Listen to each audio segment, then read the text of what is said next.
reasons known. The Harkonnens sealed off many sources of information about her. Perhaps there was reason to suppress this. What reason? And then there's the atmospheric moisture. Little enough of it, certainly, but there's some. It's the major source of water here, caught in wind traps and precipitators. Where does that come from?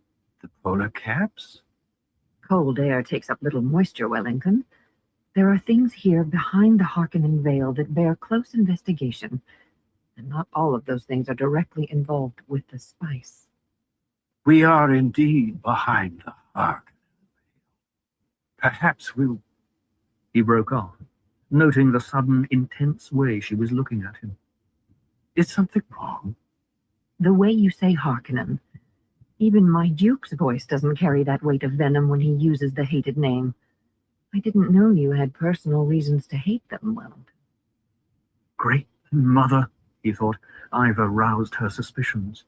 Now I must use every trick my Wanna taught me. There's only one solution. Tell the truth as far as I can.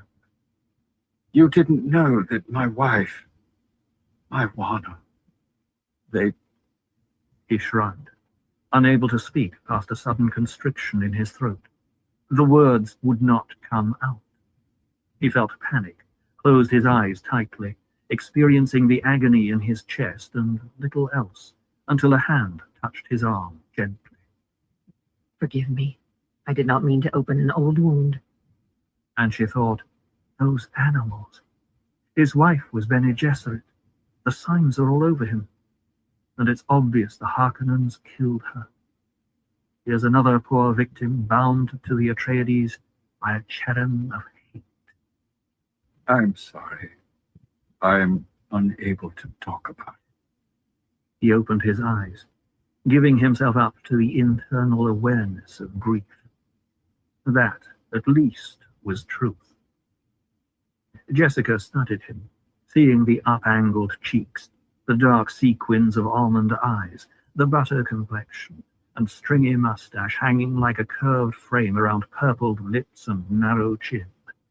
The creases of his cheeks and forehead, she saw, were as much lines of sorrow as of age. A deep affection for him came over her. Wellington, I'm sorry we brought you into this dangerous place. I came willingly. And that, too, was true. But this whole planet, the Harkonnen trap, you must know that. It will take more than a trap to catch the Duke later. Hope you're doing And well. that, too, I just have my camera off. Perhaps I should be more confident of real him. quick. He is a brilliant real quick. tactician. We've been uprooted. That's why we're uneasy. And how easy it is to kill the uprooted plant, especially when you put it down in hostile soil. Are we certain the soil's hostile? There were water riots when it was learned how many people the Duke was adding to the population. They stopped only when the people learned we were installing new wind traps and condensers to take care of the load. There is only so much water to support human life. The people know if more come to drink a limited amount of water, the price goes up and the very poor die. But the Duke has solved this. It doesn't follow that the riots mean permanent hostility toward him. And guards everywhere, and shields. You see the blurring of them everywhere you look. We did not live this way on Caladan. Give this planet a chance. but Jessica continued to stare hard-eyed out the window. I can smell death in this place. Howard sent advance agents in here by the battalion. Those guards outside are his men. The cargo handlers are his men. There have been unexplained withdrawals of large sums from the treasury. The amounts mean only one thing: bribes in high places. Where Thufir Howard goes, death and deceit follow. You malign him. Malign? I praise him. Death and deceit are our only hopes now. I just do not fool myself about Thufir's methods. You should keep busy. Give yourself no time for such morbid... Busy? What is it that takes most of my time, Wellington? I am the Duke's secretary. So busy that each day I learn new things to fear, things even he doesn't suspect I know. Sometimes I wonder how much my Bene Gesserit business training figured in his choice of me. What do you mean? He found himself caught by the cynical tone, the bitterness that he had never seen her expose. Don't you think, Wellington, that a secretary bound to one by love is so much safer? That is not a worthy thought. The rebuke came naturally to his lips. There was no doubt how the Duke felt about his concubine. One had only to watch him as he followed her with his eyes. You're right. It's not worthy. Again she hugged herself, pressed the sheathed crysknife against her flesh, and thinking of the unfinished business it represented. There'll be much bloodshed soon. The Harkonnens won't rest until they're dead or my Duke destroyed. The Baron cannot forget that Leto is a cousin of the royal blood, no matter what the distance. All the Harkonnen titles came out of the Chome pocketbook. But the poison in him, deep in his mind, is the knowledge that an Atreides had a Harkonnen banished for cowardice after the Battle of Corran. The old feud. And for a moment he felt an acid touch of hate. The old feud had trapped him in its web, killed his Wanna, or, worse, left her for Harkonnen tortures until her husband did their bidding. The old feud had trapped him, and these people were part of that poisonous thing. The irony was that such deadliness should come to flower here on Arrakis, the one source in the universe of melange, the prolonger of life, the giver of health. What are you thinking? I'm thinking that the spice brings 620,000 Solaris the decagram on the open market right now. That is wealth to buy many things. Does greed touch even you, Wellington? Not greed. What then? Futility. Can you remember your first taste of spice?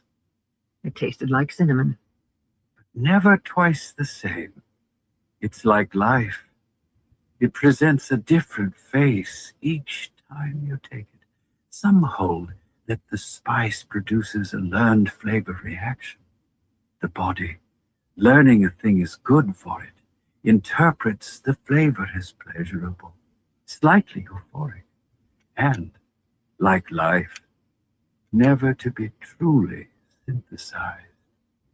I think it would have been wiser for us to go renegade, to take ourselves beyond the Imperial reach. He saw that she hadn't been listening to him, focused on her words, wondering, yes, why didn't she make him do this? She could make him do virtually anything. He spoke quickly because I'm here was almost truth and a change of subject. Would you think it bold of me, Jessica, Made a if I I'll asked a some personal ramen. question? She pressed against the window ledge in an unexplainable pang of disquiet. Of course not. You're my friend. Why haven't you made the Duke marry you? She whirled, head up, glaring. Made him marry me, but I should not have had. hell yeah fire. no. There's good political reason. As long as Dude, my I'm Duke done with remains this bowl. unmarried, We'll do it some of the now. great houses can still hope for alliance. And motivating people, forcing them to your will, gives you a cynical attitude toward humanity. It degrades everything it touches. If I made him do this, then it would not be his doing. It's a thing my Wanna. And this, too, was truth. He put a hand to his mouth, swallowing convulsively. He had never been closer to speaking out, confessing his secret role. Jessica spoke, shattering the moment. Besides, Wellington, the Duke is really two men. One of them I love very much. He's charming, witty, considerate, tender, everything a woman could desire. But the other man is cold, callous, demanding, selfish, as harsh and cruel as a winter wind. That's the man shaped by the father. Her face contorted. If only that old man had died when my Duke was born. In the silence that came between them, a breeze from a ventilator could be heard fingering the blinds. Presently she took a deep breath. Leto's right. These rooms are nicer than the ones in the other sections of the house. She turned, sweeping the room with her gaze. If you'll excuse me, Wellington, I want another look through this wing before I assign quarters. Of course. He nodded and thought, if only there was some way not to do this thing that I must do. Jessica dropped her arms, crossed to the hall door, and stood there a moment, hesitating, then let herself out. All the time we talked, he was hiding something, holding something back, she thought. To save my feelings, no doubt. He's a good man. Again she hesitated, almost turned back to confront Yui and drag the hidden thing from him, but that would only shame him, frighten him to learn he's so easily read. I should place more trust in my friends. Many have marked the speed with which Muad'Dib learned the necessities of Arrakis. The Bene Gesserit, of course, know the basis of this speed. For the others, we can say that Muad'Dib learned rapidly because his first training was in how to learn. And the first lesson of all was the basic trust that he could learn. It is shocking to find how many people do not believe they can learn, and how many more believe learning to be difficult. Muad'Dib knew that every experience carries its lesson. From the humanity of Muad'Dib by the Princess Irulan. Paul lay on the bed, feigning sleep. It had been easy to palm Dr. Yui's sleeping tablet, to pretend to swallow it. Paul suppressed a laugh. Even his mother had believed him asleep.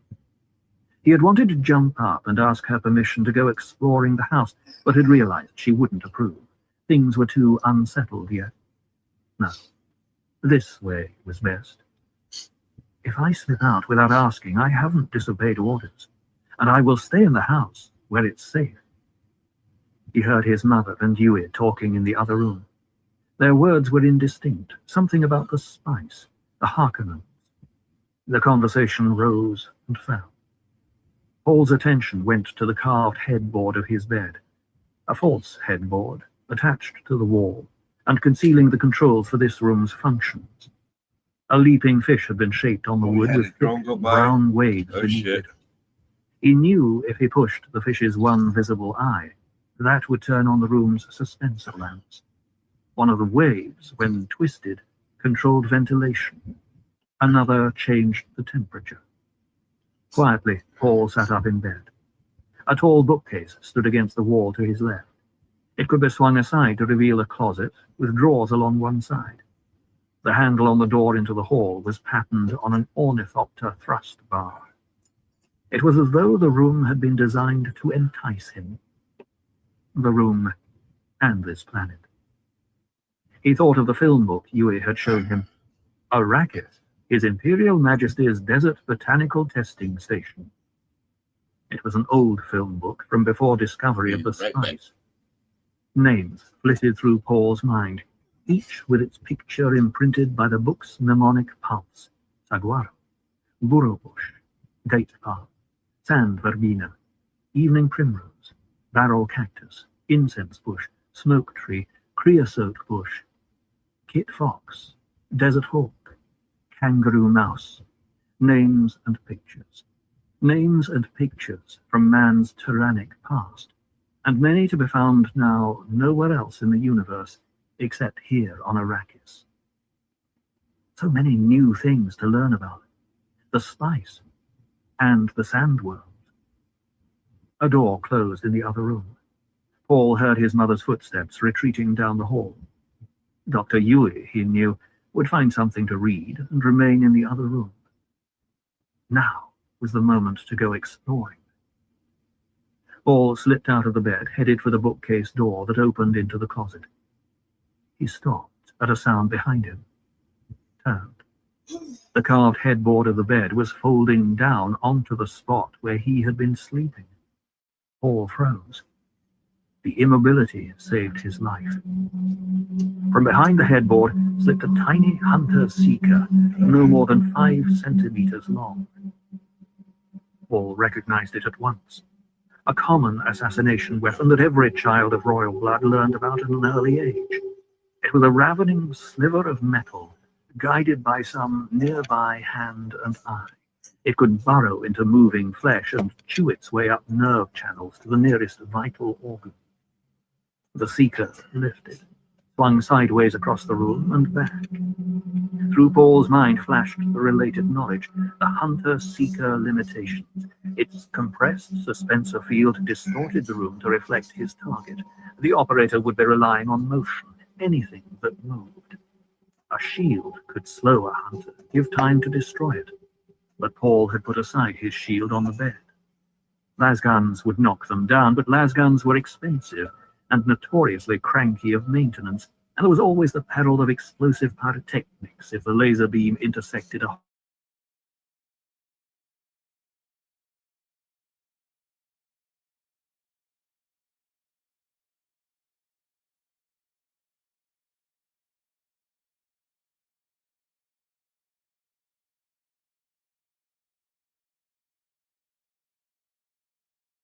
from the window blinds, back and forth, quartering the room. There we go. I must try to grab it, he thought. The suspensor field will make it slippery on the bottom. I must grip tightly. The thing dropped a half-meter, quartered to the left, circled back around the bed. A faint humming could be heard from it. Who is operating that thing? Paul wondered. It has to be someone near. I could shout for Yui, but it would take him the instant the door opened. The hall door behind Paul creaked. A rap sounded there. The door opened. The Hunter-Seeker arrowed past his head toward the motion. Paul's right hand shot out and down, gripping the deadly thing. It hummed and twisted in his hand, but his muscles were locked on it in desperation. With a violent turn and thrust, he slammed the thing's nose against the metal doorplate. He felt the crunch on it as the nose eye smashed and the Seeker went dead in his hand. Still, he held it, to be certain. Paul's eyes came up, met the open stare of total blue from the shadow mate. Your father has sent for you. There are men in the hall to escort you. Yeah, Paul we're nodded, back. his eyes and awareness focusing on this odd woman in a sack-like dress of bondsman brown. She was looking now at the thing clutched in his hand. I've heard of such like. It would have killed me, not so. Paul had to swallow before he could speak. I was its target But it was coming for me. because you were moving. And he wondered, who is this creature? Then you saved my life. I saved both our lives. Seems like you could have let it have me and made your own escape. Who are you? The shut-out mates. Housekeeper. How did you know where to find me? Your mother told me. I met her at the stairs to the weirding room down the hall. She pointed to her right. Your father's men are still waiting. Those will be Howard's men, he thought. We must find the operator of this thing. Go to my father's men. Tell them I've caught a Hunter-Seeker in the house and they're to spread out and find the operator. Tell them to seal off the house and its grounds immediately. They'll know how to go about it. The operator's sure to be a stranger among us. And he wondered, could it be this creature? But he knew it wasn't. The Seeker had been under control when she entered. Before I do your bidding, Manling, I must cleanse the way between us. You've put a water burden on me that I'm not sure I care to support. But we Fremen pay our debts, be they black debts or white debts. Just trying to find my And it's known grinder to real us quick. that you've a traitor in your midst. Who it is, we cannot say, but we're certain sure of it. Mayhap there's the hand guided that flesh cutter. Paul absorbed this in silence. A traitor.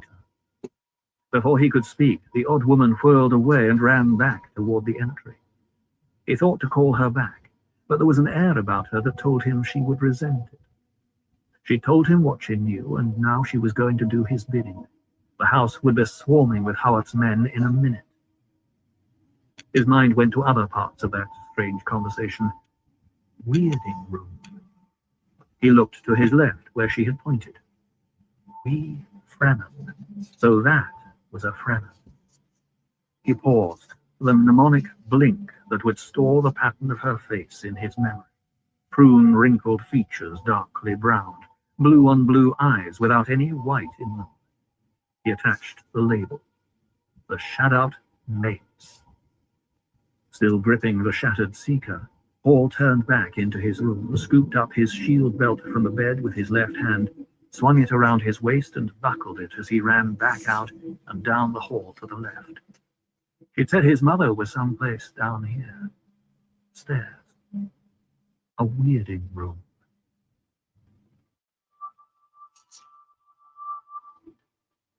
What had the Lady Jessica to sustain her in her time of trial? Think you carefully on this Bene Gesserit proverb, and perhaps you will see. Any road followed precisely to its end leads precisely nowhere. Climb the mountain just a little bit to test that it's a mountain. From the top of the mountain, you cannot see the mountain. From Muad'Dib, Family Commentaries by the Princess Irulan. At the end of the south wing, Jessica found a metal stair spiraling up to an oval door. She glanced back down the hall, again up at the door. Oval, she wondered. What an odd shape for a door in a house.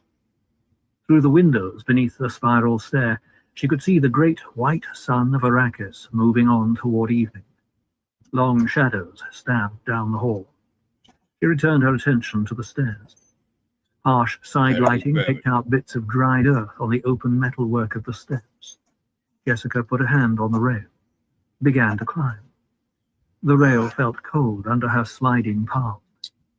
She stopped at the door, saw it had no handle, but there was a faint depression on the surface of it where a handle should have been. Surely not a palm lock, she told herself.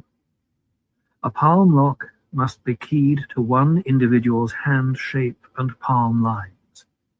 But it looked like a palm lock. And there were ways to open any palm lock, as she had learned at school. Jessica glanced back to make certain she was unobserved, placed her palm against the depression in the door. The most gentle of pressures to distort the lines, a turn of the wrist, another turn, a sliding twist of the palm across the surface. She felt a click, but there were hurrying footsteps in the hall beneath her. Jessica lifted her hand from the door, turned, saw Mapes come to the foot of the stairs. "There are men in the great hall say they've been sent by the Duke to get young Master Paul," Mapes said. "They've the ducal signet, and the guard has identified them." She glanced at the door, back to Jessica. A cautious one, this Mapes, Jessica thought. That's a good sign. "He's in the 5th room from this end of the hall, the small bedroom," Jessica said. "If you have trouble waking him, call on Dr. Yui in the next room. Paul may require a wake shot." Again, Mapes cast a piercing stare at the oval door, and Jessica thought she detected loathing in the expression.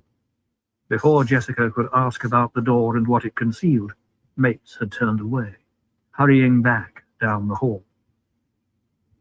Howard certified this place, Jessica thought. There can't be anything too terrible in here. She pushed the door.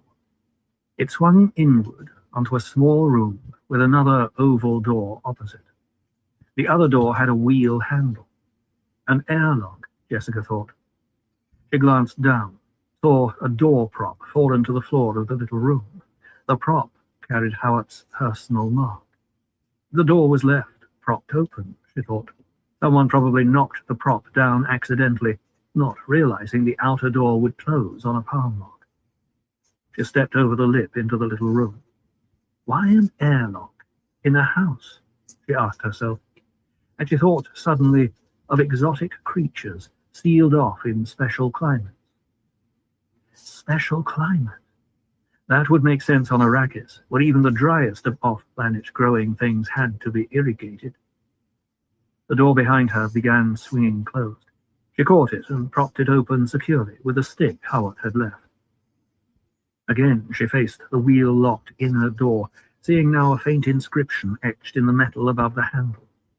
She recognized Gallic words, read, "O man, here is a lovely portion of God's creation. Then stand before it and learn to love the perfection of thy supreme friend.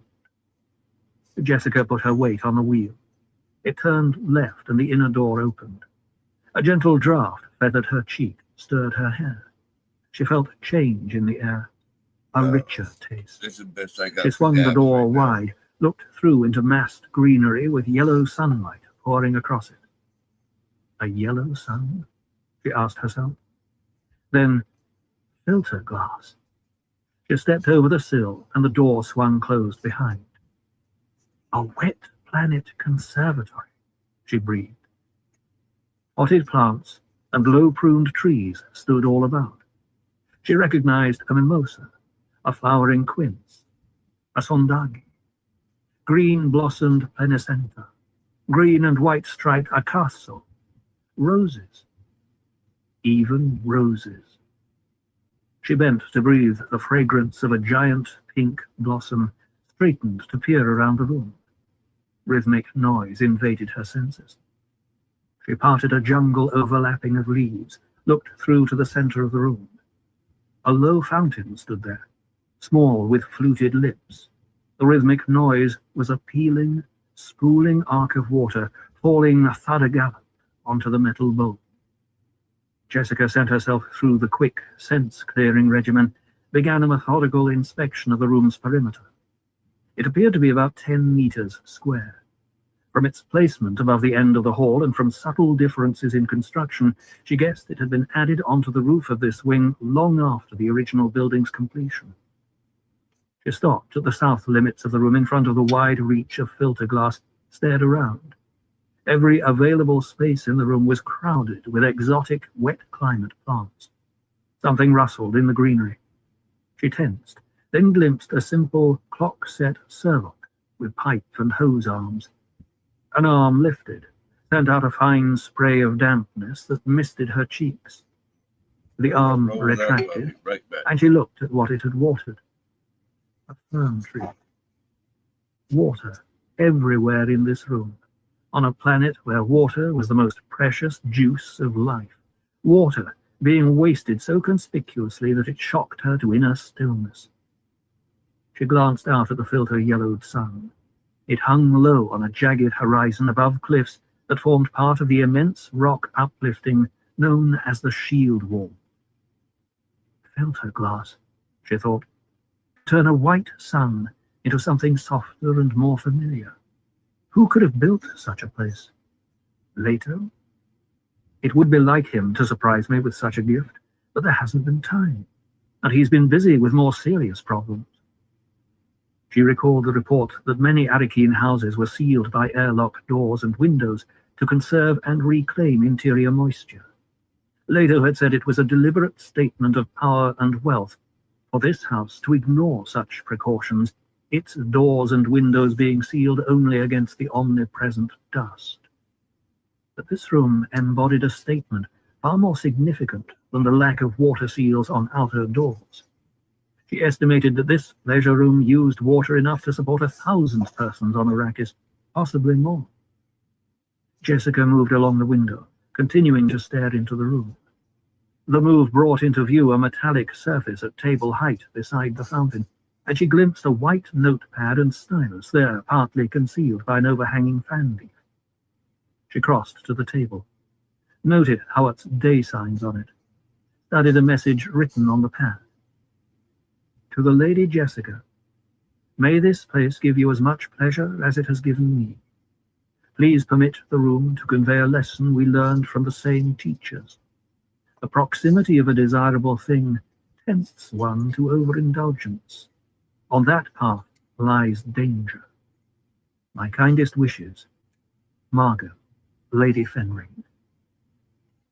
Jessica nodded, remembering that Leto had referred to the Emperor's former proxy here as Count Fenring. But the hidden message of the note demanded immediate attention, couched as it was in a way to inform her the writer was another Bene Gesserit. A bitter thought touched Jessica in passing. The Count married his lady. Even as this thought flicked through her mind, she was bending to seek out the hidden message. It had to be there. The visible note contained the code phrase every Bene Gesserit not bound by a school injunction was required to give another Bene Gesserit when conditions demanded it. On that path lies danger. Jessica felt the back of the note, rubbed the surface for coded dots. Nothing. The edge of the pad came under her seeking fingers. Nothing. She replaced the pad where she had found it, feeling a sense of urgency. Something in the position of the pad? She wondered. But Howard had been over this room, doubtless had moved the pad. She looked at the leaf above the pad. The leaf. She brushed a finger along the undersurface, along the edge, along the stem. It was there. Her fingers detected the subtle coded dots, scanned them in a single passage. Your son and the Duke are in immediate danger. A bedroom has been designed to attract your son. The H loaded it with death traps to be discovered, leaving one that may escape detection. Jessica put down the urge to run back to Paul. The full message had to be learned. Her fingers sped over the dots. I do not know the exact nature of the menace, but it has something to do with a bed. The threat to your Duke involves defection of a trusted companion or lieutenant. The H planned to give you as gift to a minion. To the best of my knowledge, this conservatory is safe. Forgive that I cannot tell more. My sources are few, as my count is not in the pay of the H. In haste, M.F. Jessica thrust the leaf aside, whirled to dash back to Paul. In that instant, the airlock door slammed open. Paul jumped through it, holding something in his right hand, slammed the door behind him. He saw his mother, pushed through the leaves to her, glanced at the fountain, thrust his hand, and the thing it clutched under the falling water. Paul! She grabbed his shoulder, staring at the hand. What is that? He spoke casually, but she caught the effort behind the tone. Hunter-seeker. Caught it in my room and smashed its nose. But I want to be sure. Water should short it out. Immerse it, she commanded. He obeyed. Presently, she said, Withdraw your hand. Leave the thing in the water. He brought out his hand, shook water from it, staring at the quiescent metal in the fountain. Jessica broke off a plant stem, prodded the deadly sliver. It was dead. She dropped the stem into the water, looked at Paul. His eyes studied the room with a searching intensity that she recognized. The BG way. This place could conceal anything, he said. I've reason to believe it's safe, she said. My room was supposed to be safe too. Howard said it was a hunter-seeker, she reminded him. That means someone inside the house to operate it. Seeker control beams have a limited range. The thing could have been spirited in here after Howard's investigation. But she thought of the message of the leaf. Defection of a trusted companion or lieutenant. Not Howard, surely. Oh, surely not Howard. Howard's men are searching the house right now, he said. That seeker almost got the old woman who came to wake me. The shut-out mapes, Jessica said, remembering the encounter at the stairs. A summons from your father to... That can wait, Paul said. Why do you think this room's safe? She pointed to the note, explained about it. He relaxed slightly. But Jessica remained inwardly tense, thinking, a hunter-seeker. Merciful mother. It took all her training to prevent a fit of hysterical trembling. Paul spoke matter-of-factly. It's the Harkonnens, of course. We shall have to destroy them. A rapping sounded at the airlock door. The code knock of one of Howard's corps. Come in, Paul called. The door swung wide, and a tall man in a tradie's uniform, with a Howard insignia on his cap, leaned into the room. There you are, sir, he said. The housekeeper said you'd be here. He glanced around the room. We found a cairn in the cellar and caught a man in it. He had a seeker console. I want to take part in the interrogation, Jessica said. Sorry, my lady. We messed him up catching him. He died. Nothing to identify him? She asked. We found nothing yet, my lady. Was he an Arakeen native? Paul asked. Jessica nodded at the astuteness of the question. He has the native look, the man said.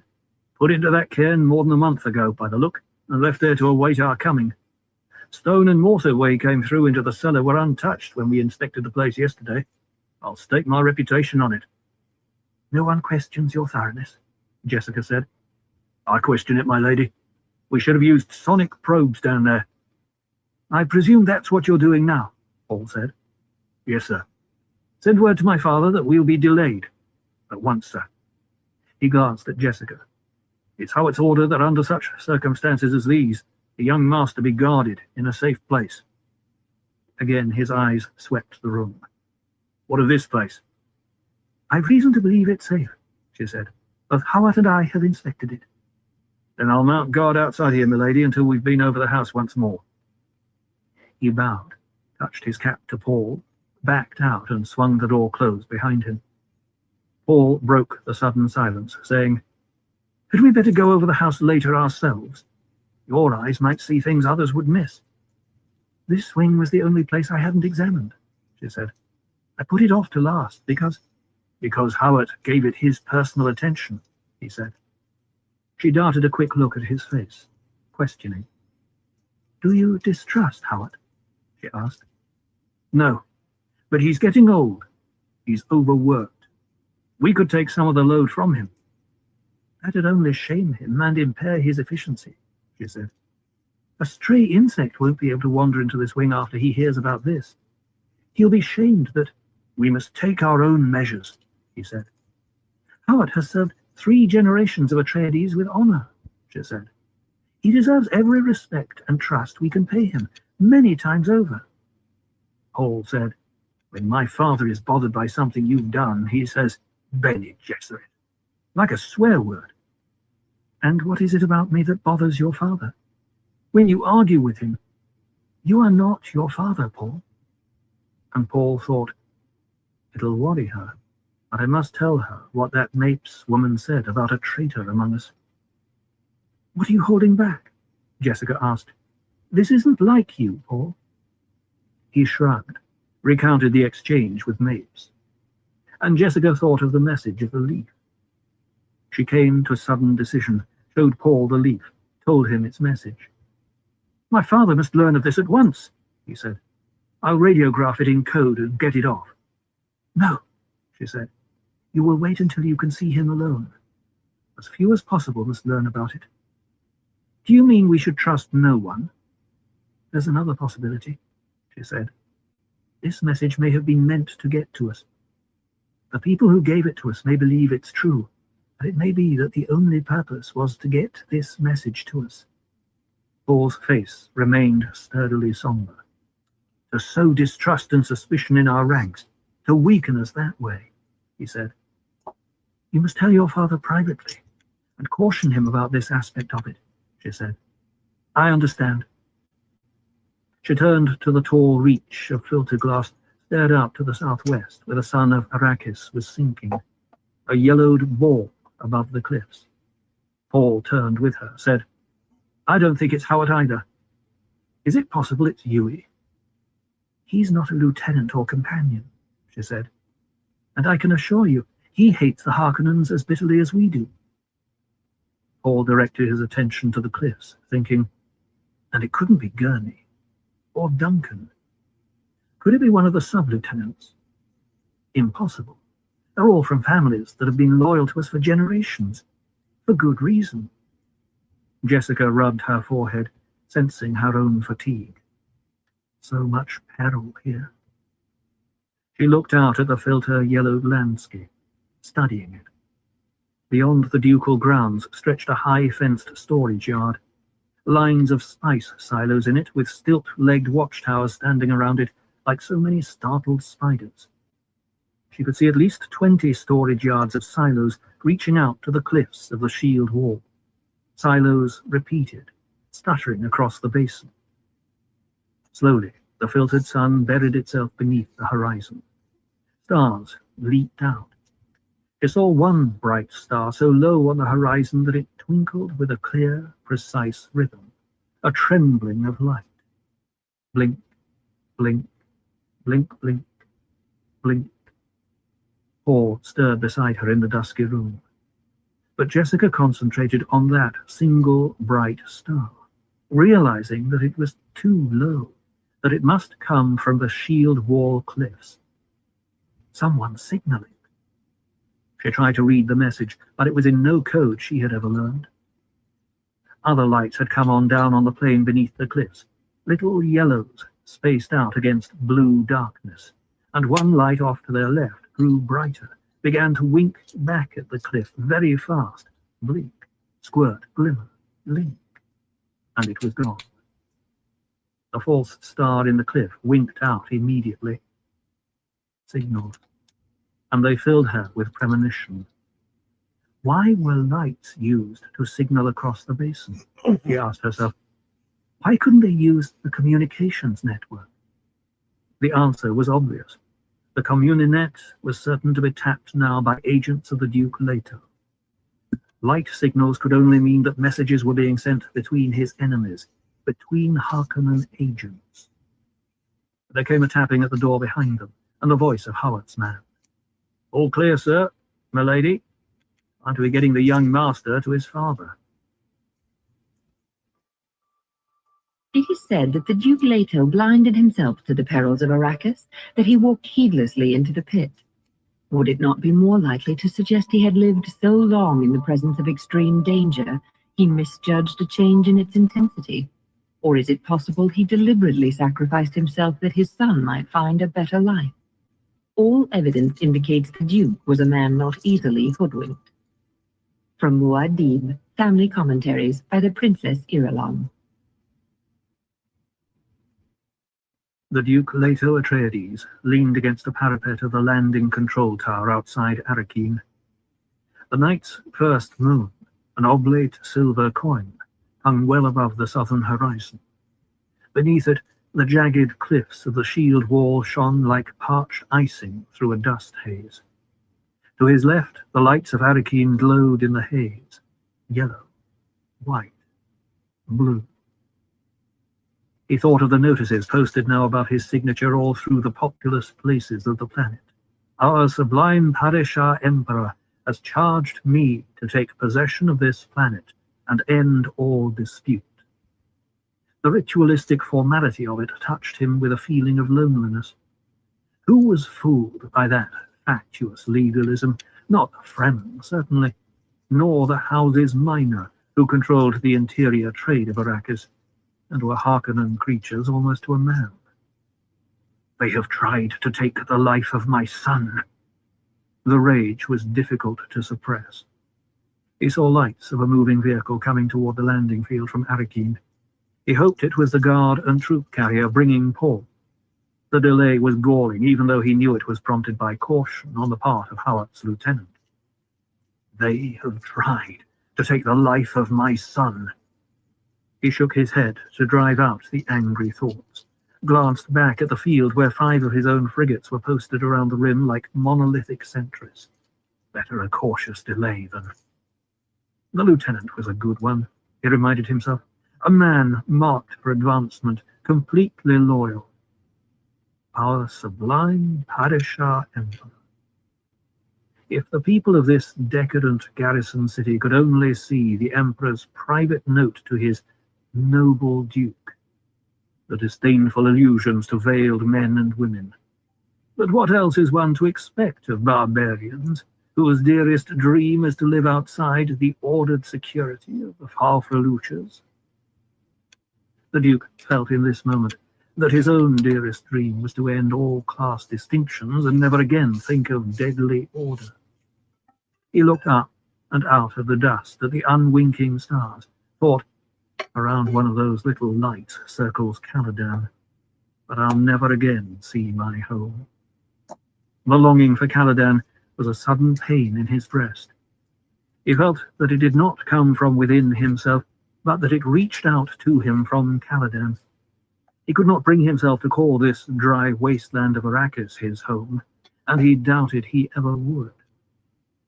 I must mask my feelings, he thought, for the boy's sake. If ever he's to have a home, this must be it.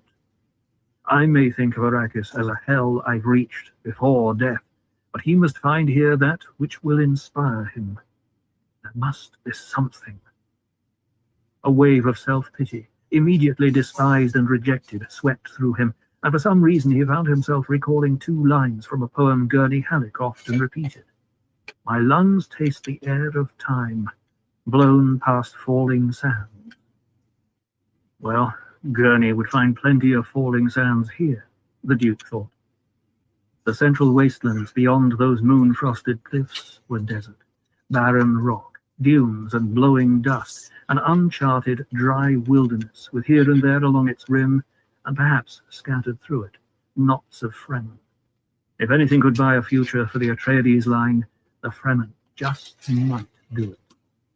Provided the Harkonnens hadn't managed to infect even the Fremen with their poisonous schemes.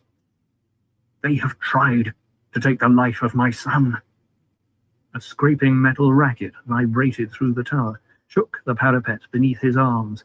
Blast shutters dropped in front of him, blocking the view. Shuttles coming in, he thought. Time to go down and get to work. He turned to the stairs behind him, headed down to the big assembly room, trying to remain calm as he descended, to prepare his face for the coming encounter. The men were already boiling in from the field when he reached the yellow-domed room. They carried their space bags over their shoulders, shouting and roistering like students returning from vacation. Hey, feel that under your dogs? That's gravity, man. How many G's does this place pull? Feels heavy. 9/10 of a G by the book. The crossfire of thrown words filled the big room. Did you get a good look at this hole on the way down? Where's all the loot this place is supposed to have? The Harkonnens took it with them. Me for a hot shower and a soft bed. Haven't you heard, stupid? No showers down here. You scrub your ass with sand. Hey, can it? The Duke. The Duke stepped out of the stair entry into a suddenly silent room. Gurney Halleck strode along at the point of the crowd, bag over one shoulder, the neck of his 9-string balisette clutched in the other hand. They were long-fingered hands with big thumbs, full of tiny movements that drew such delicate music from the balisette. The Duke watched Halleck, admiring the ugly lump of a man, noting the glass splinter eyes with their gleam of savage understanding. Here was a man who lived outside the Falfreluches while obeying their every precept. What was it Paul had called him? Gurney the Valorous. Halleck's wispy blonde hair trailed across barren spots on his head. His wide mouth was twisted into a pleasant sneer, and the scar of the ink-vine whip slashed across his jawline seemed to move with a life of its own. His whole air was of casual, shoulder-set capability. He came up to the Duke, bowed. Gurney. My lord. He gestured with the balisette toward the men in the room. This is the last of them. I'd have preferred coming in with the first wave, but... There are still some Harkonnens for you. Step aside with me, Gurney, where we may talk. Yours to command, my lord. They moved into an alcove beside a coil-slot water machine, while the men stirred restlessly in the big room. Halleck dropped his bag into a corner, kept his grip on the balisette. How many men can you let Hawat have? Is Thufir in trouble, sire? He's lost only 2 agents, but his advanced men gave us an excellent line on the entire Harkonnen setup here. If we move fast, we may gain a measure of security, the breathing space we require.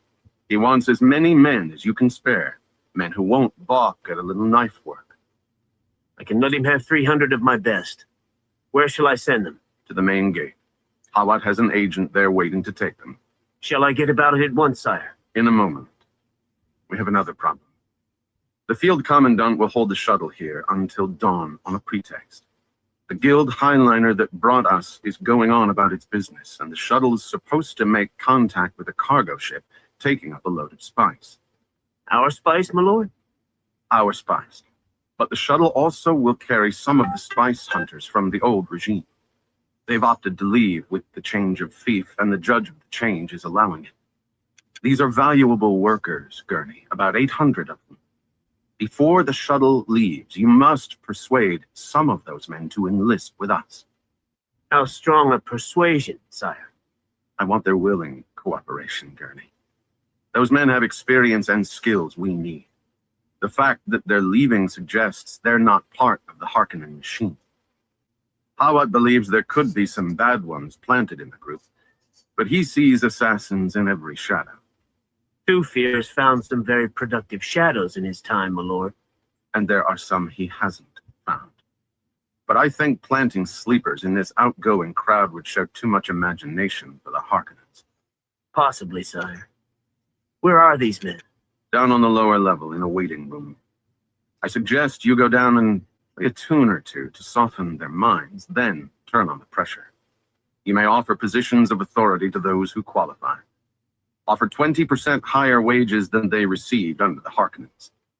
No more than that, sire? I know the Harkonnen pay scale, and to men with their termination pay in their pockets and the wanderlust on them, well, sire, 20% would hardly seem proper inducement to stay. Then use your own discretion in particular cases. Just remember that the treasury isn't bottomless. Hold it to 20% whenever you can. We particularly need spice drivers, weather scanners, dune men, any with open sand experience. I understand, sire. They shall come all for violence. Their faces shall sup up as the east wind, and they shall gather the captivity of the sand. A very moving quotation. Turn your crew over to a lieutenant. Have him give a short drill on water discipline, then bed the men down for the night in the barracks adjoining the field. Field personnel will direct them. And don't forget the men for Hawat. 300 of the best, sire. Gurney took up his face How you bag. doing? Where shall I See ya. report to you when I've completed my chores? I've taken over a council room topside We're here. in for a game. We'll hold staff there. I want to arrange a new planetary dispersal order with armored squads going up first. Halleck stopped in the act of turning away, caught Leto's eye. Are you anticipating that kind of trouble, sire? I thought there was a judge of the change here. Both open battle and secret. There'll be blood aplenty spilled here before we're through.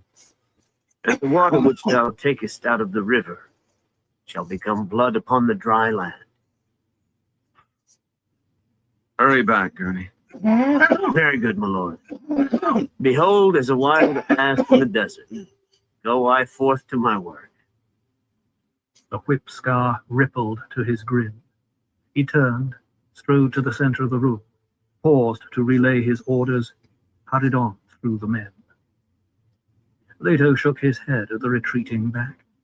Halleck was a continual amazement, a head full of songs, quotations, and flowery phrases, and the heart of an assassin when it came to dealing with the Harkonnens. Presently, Leto took a leisurely diagonal course across to the lift, acknowledging salutes with a casual hand wave. He recognized the propaganda corpsman, stopped to give him a message that could be relayed to the men through channels. Those who had brought their women would want to know the women were safe and where they could be found. The others would wish to know that the population here appeared to boast more women than men. The Duke slapped the propaganda man on the arm, a signal that the message had top priority to be put out immediately, then continued across the room. He nodded to the men, smiled, traded pleasantries with a subaltern. Command must always look confident, he thought.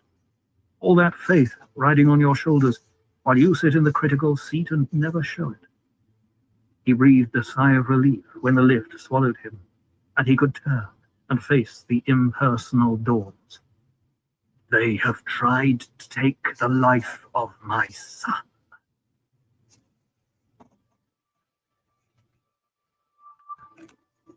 Over the exit of the Erakeen landing field, crudely carved as though with a poor instrument, there was an inscription that Muad'Dib was to repeat many times.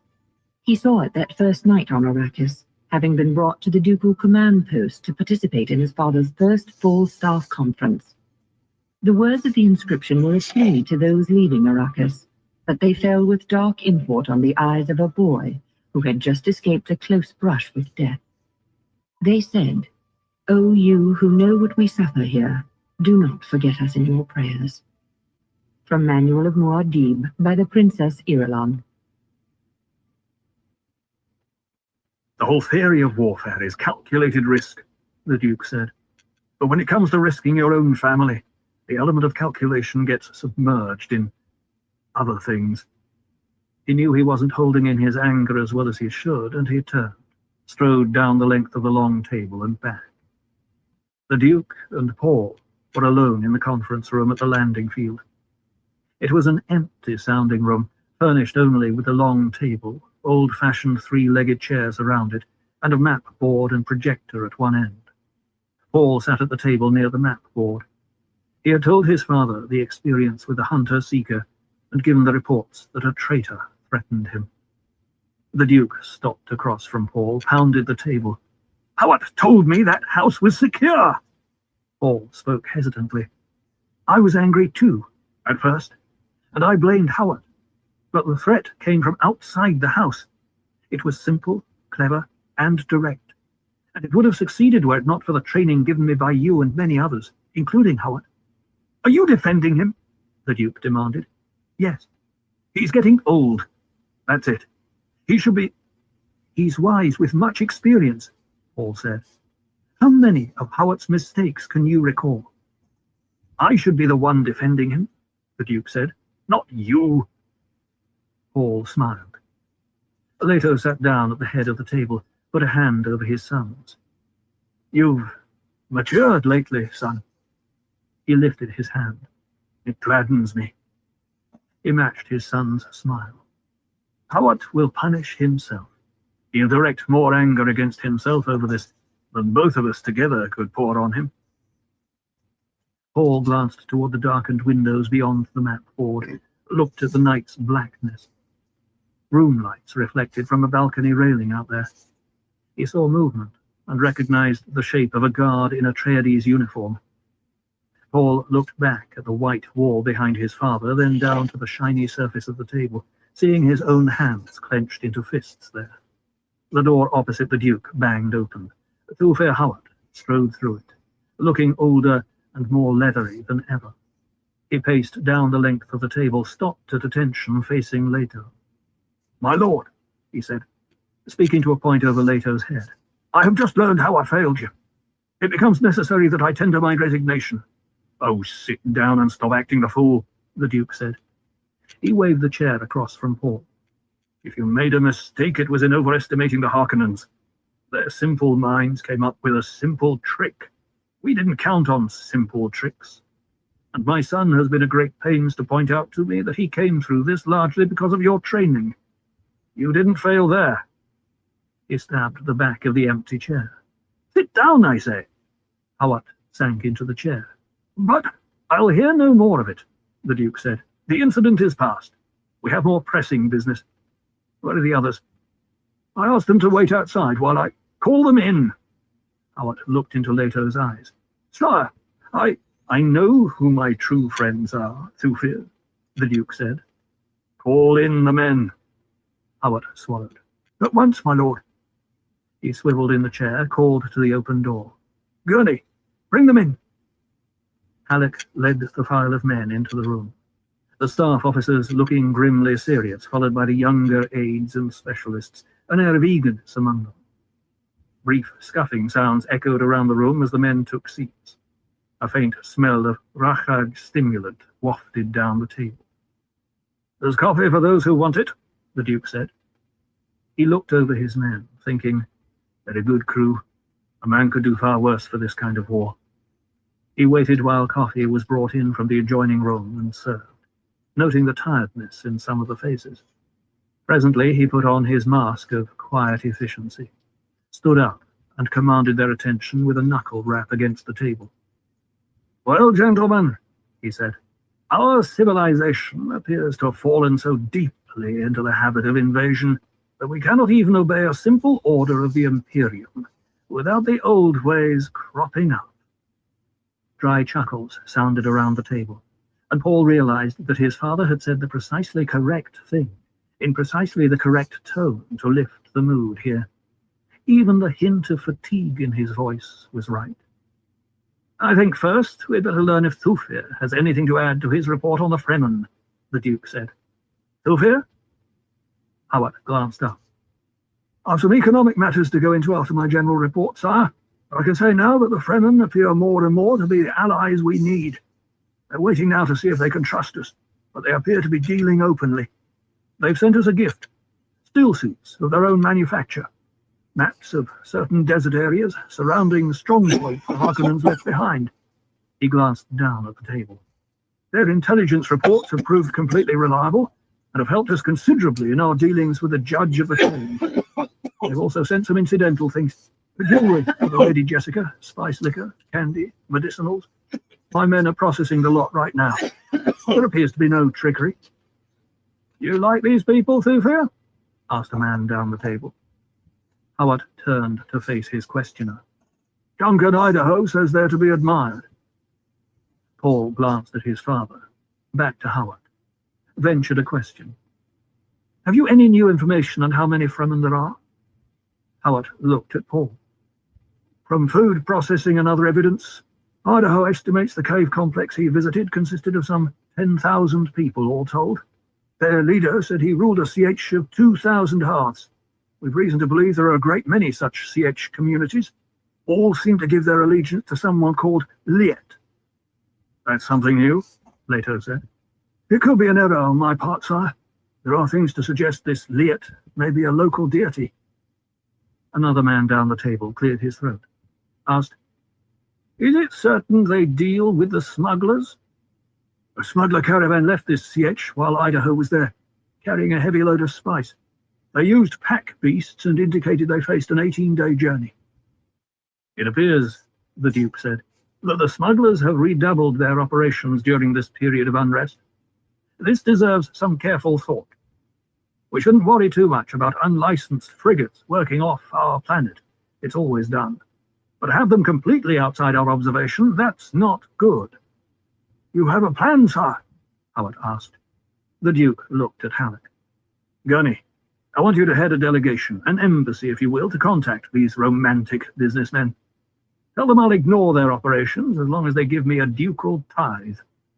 Howard here estimates that graft and extra fighting men heretofore required in their operations have been costing them 4 times that amount. What if the Emperor gets wind of this? Halleck asked. He's very jealous of his chome profits, my lord. Leto smiled. We'll bank the entire tithe openly in the name of Shaddam IV, and deduct it legally from our levy support costs.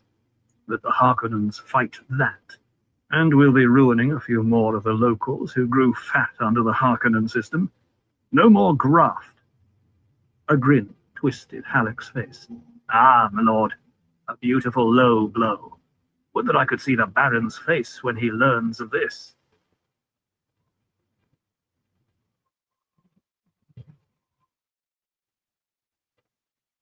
The Duke turned to Howard. Thufir, did you get those account books you said you could buy? Yes, my lord. They're being examined in detail even now.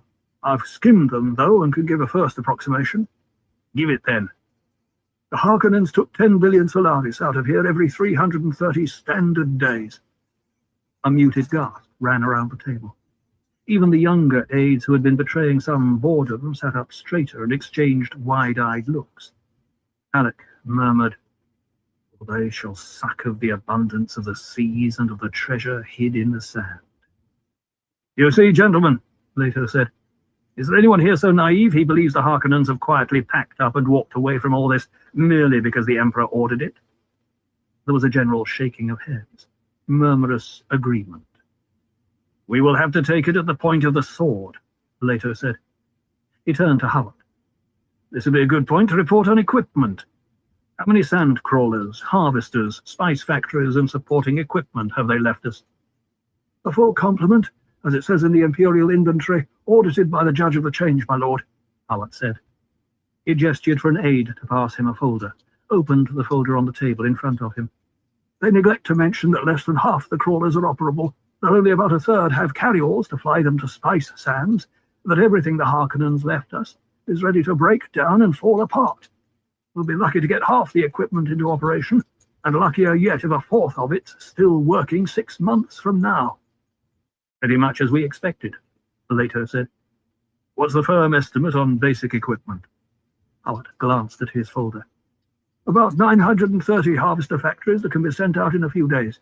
About 6,250 ornithopters for survey, scouting, and weather observation. Carryalls a little under 1,000. Halleck said.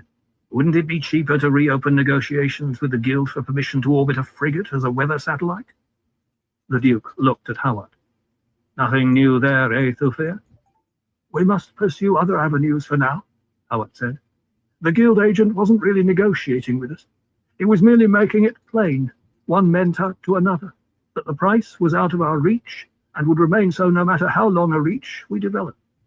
Our task is to find out why before we approach him again. One of Halleck's aides down the table swiveled in his chair, snapped. There's no justice in this. Justice? The Duke looked at the man. Who asks for justice? We make our own justice. We make it here on Arrakis, win or die.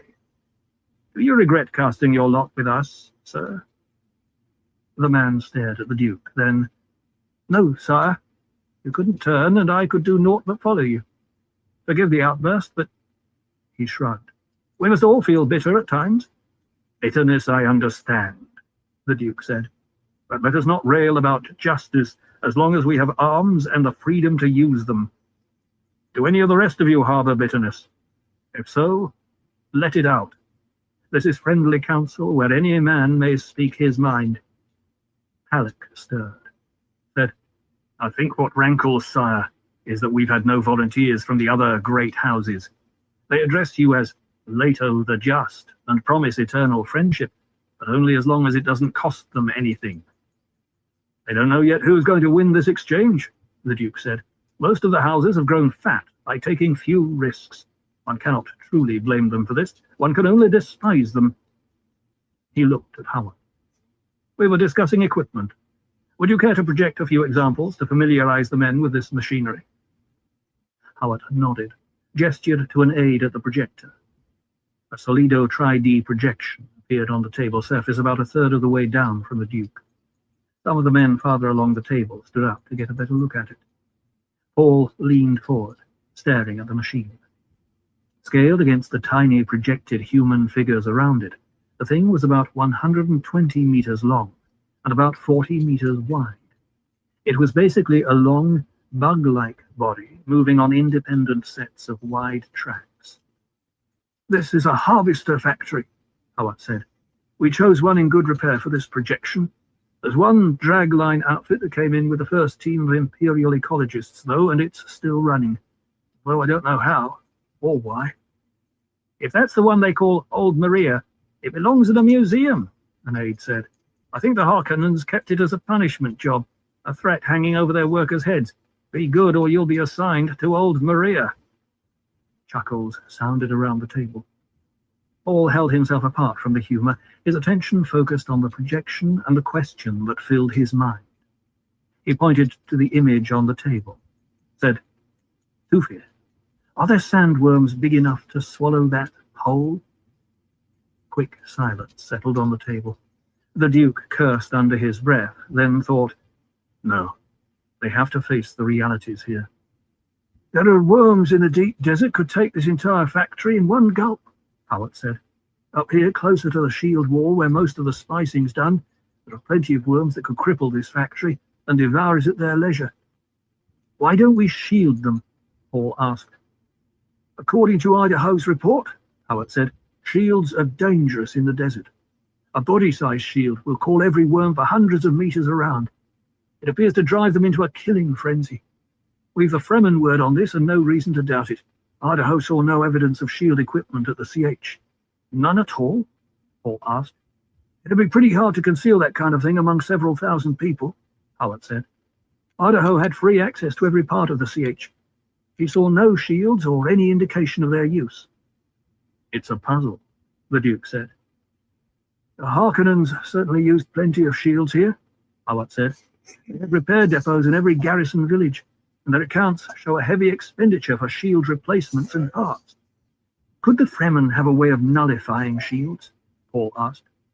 It doesn't seem likely, Howard said. It's theoretically possible, of course. A Shire-sized static countercharge is supposed to do the trick, but no one's ever been able to put it to the test. We'd have heard about it before now, Halleck said. The smugglers have close contact with the Fremen, and would have acquired such a device if it were available, and they'd have had no inhibitions against marketing it off-planet.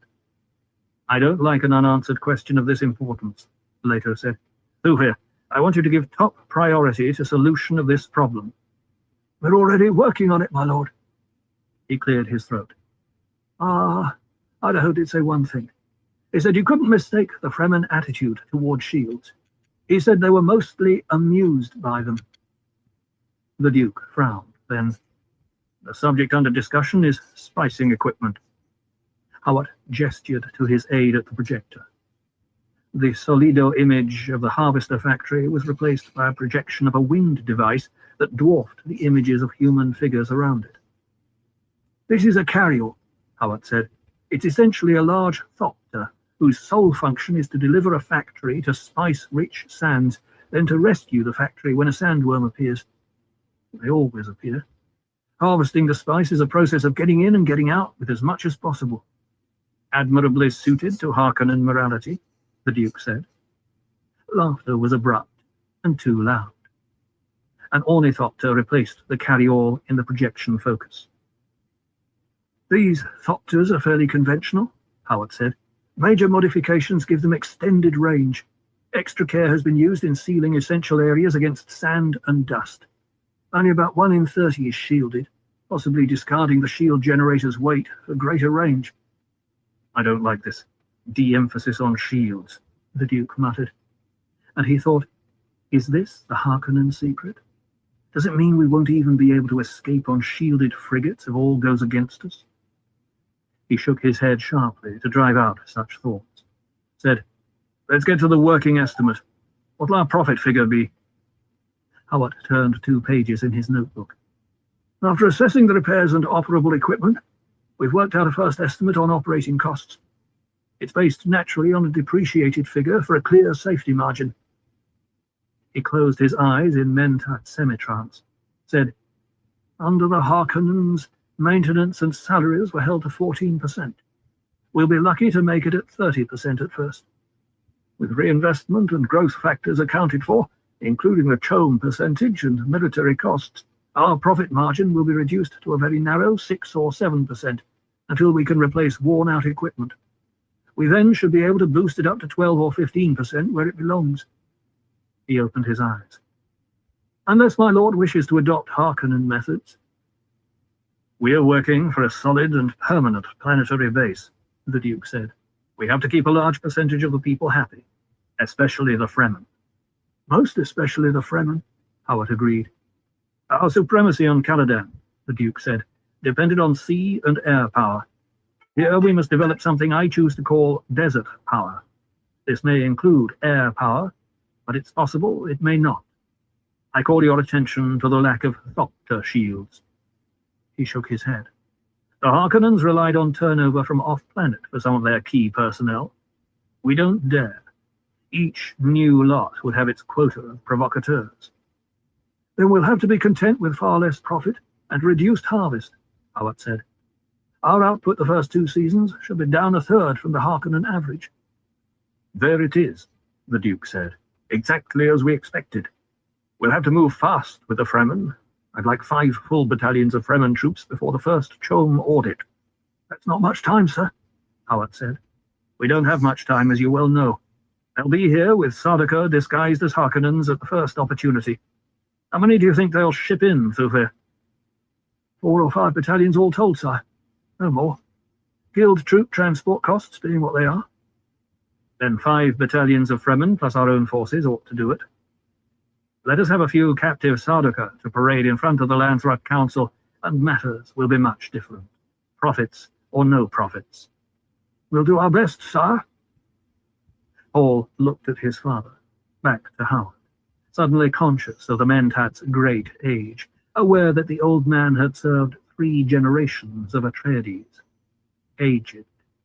It showed in the rheumy shine of the brown eyes, in the cheeks cracked and burned by exotic weathers, in the rounded curve of the shoulders and the thin set of his lips, with the cranberry-coloured stain of sappho juice. So much depends on one aged man, Paul thought. We're presently in a war of assassins, the Duke said, but it has not achieved full scale. Thufir, what's the condition of the Harkonnen machine here? We've eliminated 259 of their key people, my lord. No more than 3 Harkonnen cells remain. Perhaps 100 people in all. These Harkonnen creatures you eliminated, the Duke said. Were they propertied? Most were well situated, my lord. In the entrepreneur class. I want you to forge certificates of allegiance over the signatures of each of them, the Duke said. File copies with the judge of the change. We'll take the legal position that they stayed under false allegiance. Confiscate their property. Take everything. Turn out their families. Strip them. And make sure the Crown gets its 10%.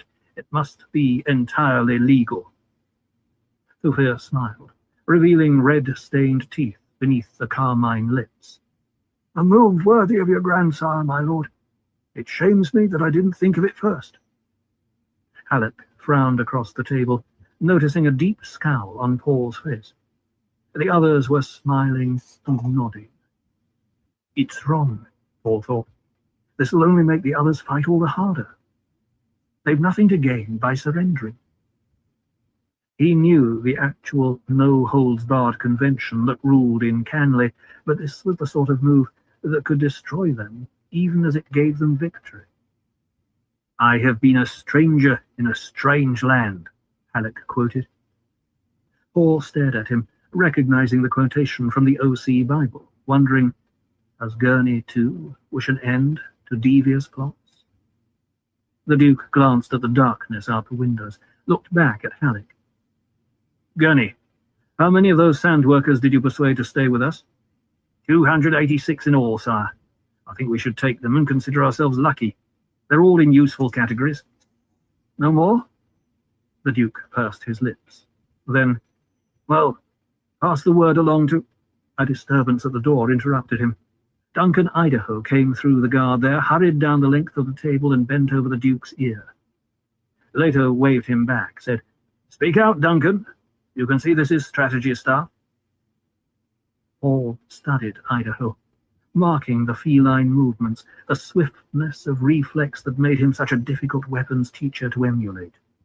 Idaho's dark, round face turned toward Paul. The cave-sitter eyes gave no hint of recognition, but Paul recognized the mask of serenity over excitement. Idaho looked down the length of the table, said, We've taken a force of Harkonnen mercenaries disguised as Fremen. The Fremen themselves sent us a courier to warn of the false band. In the attack, however, we found the Harkonnens had waylaid the Fremen courier, badly wounded him. We were bringing him here for treatment by our medics when he died. I'd seen how badly off the man was and stopped to do what I could. I surprised him in the attempt to throw something away. Idaho glanced down at Later. A knife, my lord. A knife, the like of which you've never seen. Chris knife? Someone asked. No doubt of it, Idaho said. Milky white and glowing with a light of its own like. He reached into his tunic, brought out a sheath with a black ridged handle protruding from it. Keep that blade in its sheath. The voice came from the open door at the end of the room, a vibrant and penetrating voice that brought them all up, staring. A tall, robed figure stood in the door, barred by the crossed swords of the guard. A light tan robe completely enveloped the man except for a gap in the hood and black veil that exposed eyes of total blue. No white in them at all. Let him enter, Idaho whispered. Pass that man, the Duke said. The guards hesitated, then lowered their swords. The man swept into the room, stood across from the Duke. This is Stilgar, chief of the CH I visited, leader of those who warned us of the false band, Idaho said. Welcome, sir, Leto said. And why shouldn't we unsheath this blade? Stilgar glanced at Idaho, said, You observed the customs of cleanliness and honor among us. I would permit you to see the blade of the man you befriended. His gaze swept the others in the room. But I do not know these others. Would you have them defile an honorable weapon? I am the Duke Leto, the Duke said. Would you permit me to see this blade? I'll permit you to earn the right to unsheath it, Stilgar said. And as a mutter of protest sounded around the table, he raised a thin, darkly veined hand. I remind you, this is the blade of one who befriended you. In the waiting silence, Paul studied the man, sensing the aura of power that radiated from him. He was a leader, a Fremen leader. A man near the center of the table across from Paul muttered, "Who's he to tell us what rights we have on Arrakis?" "It is said that the Duke Leto Atreides rules with the consent of the governed," the Fremen said. "Thus I must tell you the way it is with us. A certain responsibility falls on those who have seen a crysknife." He passed a dark glance across Idaho. "They are ours. They may never leave Arrakis without our consent." Halleck and several of the others started to rise, angry expressions on their faces. Halleck said, "The Duke Leto determines whether—" "One moment, please," Leto said, and the very mildness of his voice held them.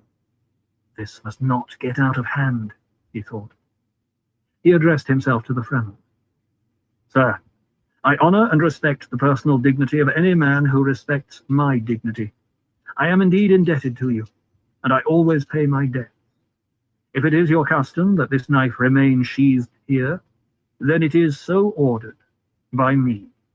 And if there is any other way we may honor the man who died in our service, you have but to name it." The Fremen stared at the Duke, then slowly pulled aside his veil, revealing a thin nose and full-lipped mouth in a glistening black beard. Deliberately, he bent over the end of the table, spat on its polished surface. As the men around the table started to surge to their feet, Idaho's voice boomed across the room. "Hold!" Into the sudden charged stillness, Idaho said, "We thank you, Stilgar, for the life of your body's moisture. We accept it in the spirit with which it is given." And Idaho spat on the table in front of the Duke.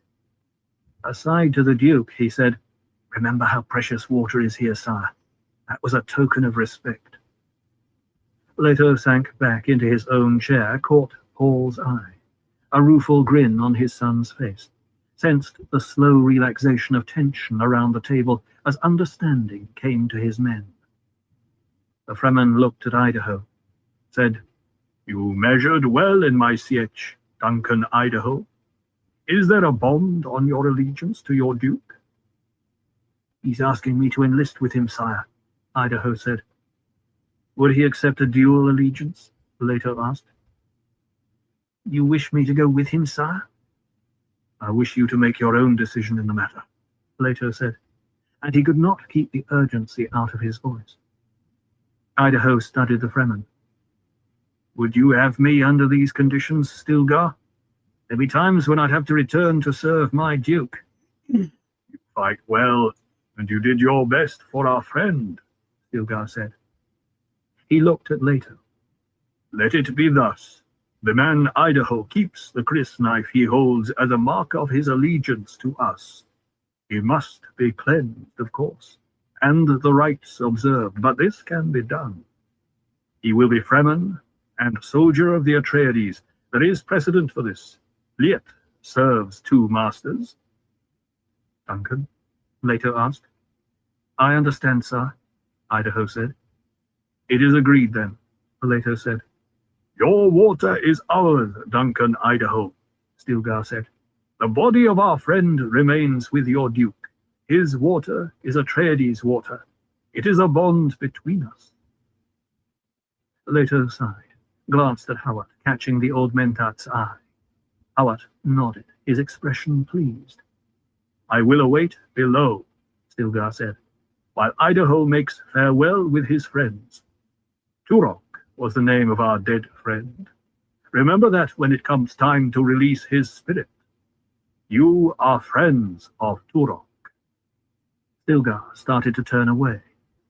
"Will you not stay a while?" Leto asked. The Fremen turned back, whipping his veil into place with a casual gesture, adjusting something beneath it. Paul glimpsed what looked like a thin tube before the veil settled into place. "Is there reason to stay?" the Fremen asked. "We would honor you," the Duke said. "Honor requires that I be elsewhere soon," the Fremen said. He shot another glance at Idaho, whirled and strode out past the door guards. If the other Fremen match him, we'll serve each other well, Paleto said. Idaho spoke in a dry voice. He's a fair sample, sire.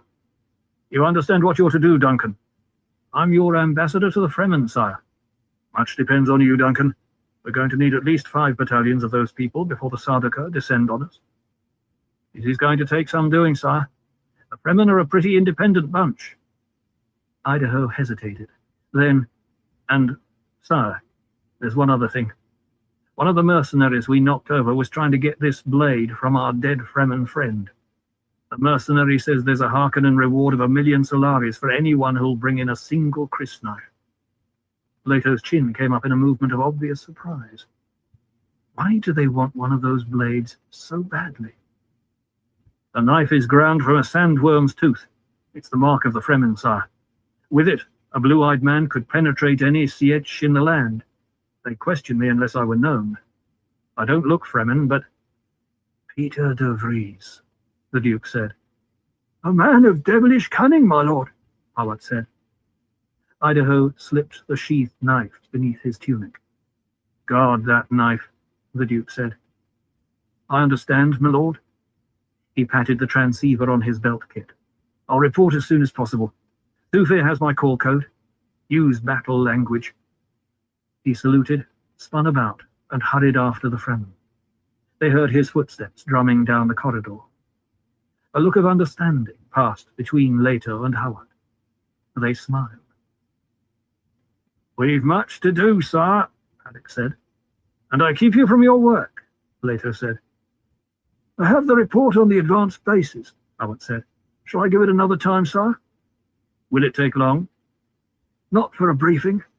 It's said among the Fremen that there were more than 200 of these advanced bases built here on Arrakis during the Desert Botanical Testing Station period. All supposedly have been abandoned, but there are reports they were sealed off before being abandoned. Equipment in them? The Duke asked. According to the reports I have from Duncan. Where are they located? Alec asked. The answer to that question, Howard said, is invariably Liat knows. God knows, Leto muttered. Perhaps not, sire, Howard said. You heard this Stilgar use the name. Could he have been referring to a real person? Serving 2 masters, Alex said. It sounds like a religious quotation. And you should know, the Duke said. Alex smiled. This judge of the change, Leto said, the Imperial ecologist Kynes. Wouldn't he know where those bases are? Sir, Howard cautioned. This Kynes is an Imperial servant. And he's a long way from the Emperor, Leto said. I want those bases. They'd be loaded with materials we could salvage and use for repair of our working equipment. Sire, Howard said, those bases are still legally His Majesty's fief. Whether he is savage enough to destroy anything, the Duke said, we can always blame the weather. Get this Kynes and at least find out if the bases exist. It were dangerous to commandeer them, Howard said. Duncan was clear on one thing. Those bases, or the idea of them, hold some deep significance for the Fremen. We might alienate the Fremen if we took those bases. Paul looked at the faces of the men around them, saw the intensity of the way they followed every word. They appeared deeply disturbed by his father's attitude. Listen to him, father, Paul said in a low voice. He speaks truth. Sire, Howard said, those bases could give us material to repair every piece of equipment left us, yet they're beyond reach for strategic reasons. It'd be rash to move without greater knowledge. This Kynes has arbiter authority from the Imperium. We mustn't forget that. And the Fremen defer to him. Do it gently, then, the Duke said. I wish to know only if those bases exist. As you will, sire. Howard sat back, lowered his eyes. All right, then, the Duke said. We know what we have ahead of us. Work. We've been trained for it. We've some experience in it. We know what the rewards are, and the alternatives are clear enough. You all have your assignments. He looked at Halleck. Gurney, take care of that smuggler situation first. I shall go unto the rebellious that dwell in the dry land, Halleck intoned. Someday I'll catch that man without a quotation, and he'll look undressed, the Duke said. Chuckles echoed around the table, but Paul heard the effort in them. The Duke turned to Howard. Set up another command post for intelligence and communications on this floor, Thufir. When you have them ready, I want to see you. Howard arose, glancing around the room as though seeking support. He turned away, led the procession out of the room. The others moved hurriedly, scraping their chairs on the floor, balling up in little knots of confusion. It ended up in confusion, Paul thought, staring at the backs of the last men to leave. Always before, staff had ended on an incisive air. This meeting had just seemed to trickle out, worn down by its own inadequacies, and with an argument to top it off.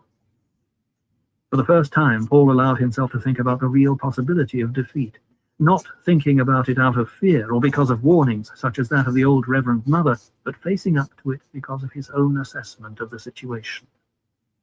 My father is desperate, he thought. Things aren't going well for us at all. And Howard?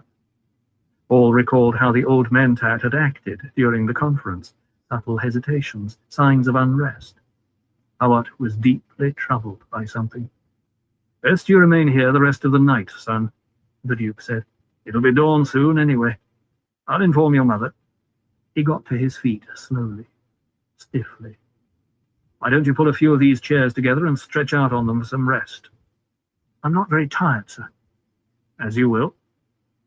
The Duke folded his hands behind him, began pacing up and down the length of the table. Like a caged animal, Paul thought. Are you going to discuss the traitor possibility with Howard? Paul asked.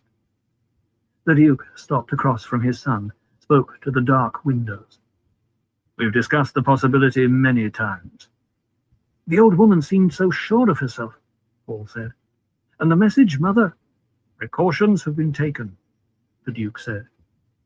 He looked around the room, and Paul marked the hunted wildness in his father's eyes. Remain here. There are some things about the command posts I want to discuss with Thufir. He turned, strode out of the room, nodding shortly to the door guards. Paul stared at the place where his father had stood. The space had been empty even before the Duke left the room. And he recalled the old woman's warning. For the father, nothing. On that first day, when Muad'Dib rode through the streets of Erekin with his family, some of the people along the way recalled the legends and the prophecy, and they ventured to shout, Mahdi. But their shout was more a question than a statement, for as yet they could only hope he was the one foretold as the Lisan al-Yaib, the voice from the outer world. Their attention was focused, too, on the mother, because they had heard she was a Bene Gesserit, and it was obvious to them that she was like the other Lisan al-Gaib. From Manual of Muad'Dib by the Princess Irulan. The Duke found Thufir Hawat alone in the corner room, to which a guard directed him. There was the sound of men setting up communications equipment in an adjoining room, but this place was fairly quiet. The Duke glanced around as Hawat arose from a paper-cluttered table. It was a green-walled enclosure with, in addition to the table, 3 suspensor chairs from which the Harkonnen H had been hastily removed, leaving an imperfect color patch. The chairs are liberated, but quite safe. Where is Paul, sire? I left him in the conference room. I'm hoping he'll get some rest without me there to distract him. Hawat nodded, crossed to the door to the adjoining room, closed it, shutting off the noise of static and electronic spark. Thufir, the Imperial and Harkonnen stockpiles of spice attract my attention. My lord. The Duke pursed his lips. Storehouses are susceptible to destruction. He raised a hand as Hawat started to speak. Ignore the Emperor's horde. He'd secretly enjoy it if the Harkonnens were embarrassed. And can the Baron object if something is destroyed which he cannot openly admit that he has? We've few men to spare, sire. Use some of Idaho's men. And perhaps some of the Fremen would enjoy a trip off-planet. A raid on Gaiety Prime. There are tactical advantages to such a diversion, Thufir. As you say, my lord. Howard turned away, and the Duke saw evidence of nervousness in the old man, thought, perhaps he suspects I distrust him. He must know I've private reports of traitors. Well, best quiet his fears immediately. Thufir, since you're one of the few I can trust completely, there's another matter bears discussion. We both know how constant a watch we must keep to prevent traitors from infiltrating our forces. But I have 2 new reports. Howard turned, stared at him, and later repeated the stories Paul had brought. Instead of bringing on the intense Mentat concentration, the reports only increased Howard's agitation. Leto studied the old man. You've been holding something back, old friend. I should have suspected when you were so nervous during staff. What is it that was too hot to dump in front of the full conference? Howard's sappho-stained lips were pulled into a prim, straight line with tiny wrinkles radiating into them. My lord, I don't quite know how to broach this. We've suffered many a scar for each other, Thufir. You know you can broach any subject with me. Howard continued to stare at him, thinking, this is how I like him best. This is the man of honor who deserves every bit of my loyalty and service. Why must I hurt him? Well, It's a scrap of note. We took it from a Harkonnen courier. The note was intended for an agent named Pardee. We've good reason to believe Pardee was top man in the Harkonnen underground here. The note, it's a thing that could have great consequence or no consequence. It's susceptible to various interpretations. what's the delicate content of this note? Scrap of note, my lord. Incomplete. It was on mnemonic film with the usual destruction capsule attached. We stopped the acid action just short of full erasure, leaving only a fragment. The fragment, however, is extremely suggestive. Yes. Howard rubbed at his lips. It says, Ato will never suspect, and when the blow falls on him from a beloved hand, its source alone should be enough to destroy him. The note was under the Baron's own seal, and I've authenticated the seal. Your suspicion is obvious. I'd sooner cut off my arms than hurt you. My lord, what if... The Lady Jessica. Couldn't you wring the facts out of this party? Unfortunately, Pardee no longer was among the living when we intercepted the courier. The courier, I'm certain, did not know what he carried. I see. Yeah, cheers. Leto shook his head, thinking, what a slimy piece of business. There can't be anything in it. I know my woman. My lord, if... No! There's a mistake here that We cannot ignore it, my lord. she's been with me for 16 years. There have been countless opportunities for... You yourself investigated the school and the woman. Things have been known to escape me. It's impossible, I tell you. The Harkonnens want to destroy the Atreides line, meaning Paul, too. They've already tried once. Could a woman conspire against her own son? Perhaps she doesn't conspire against her son, and yesterday's attempt could have been a clever sham. It couldn't have been a sham. Sire, she isn't supposed to know her parentage, but what if she does know? What if she were an orphan, say, orphaned by an Atreides? She'd have moved long before now. Poison in my drink, a stiletto at night.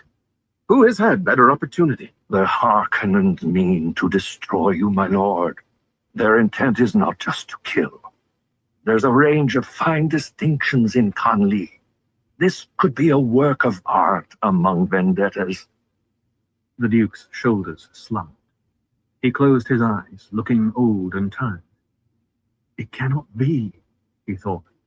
The woman has opened her heart to me. What better way to destroy me than to sow suspicion of the woman I love? An interpretation I've considered.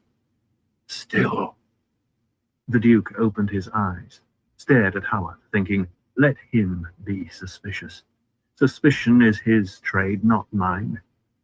Perhaps if I appear to believe this, that will make another man careless. What do you suggest? For now, constant surveillance, my lord. She should be watched at all times.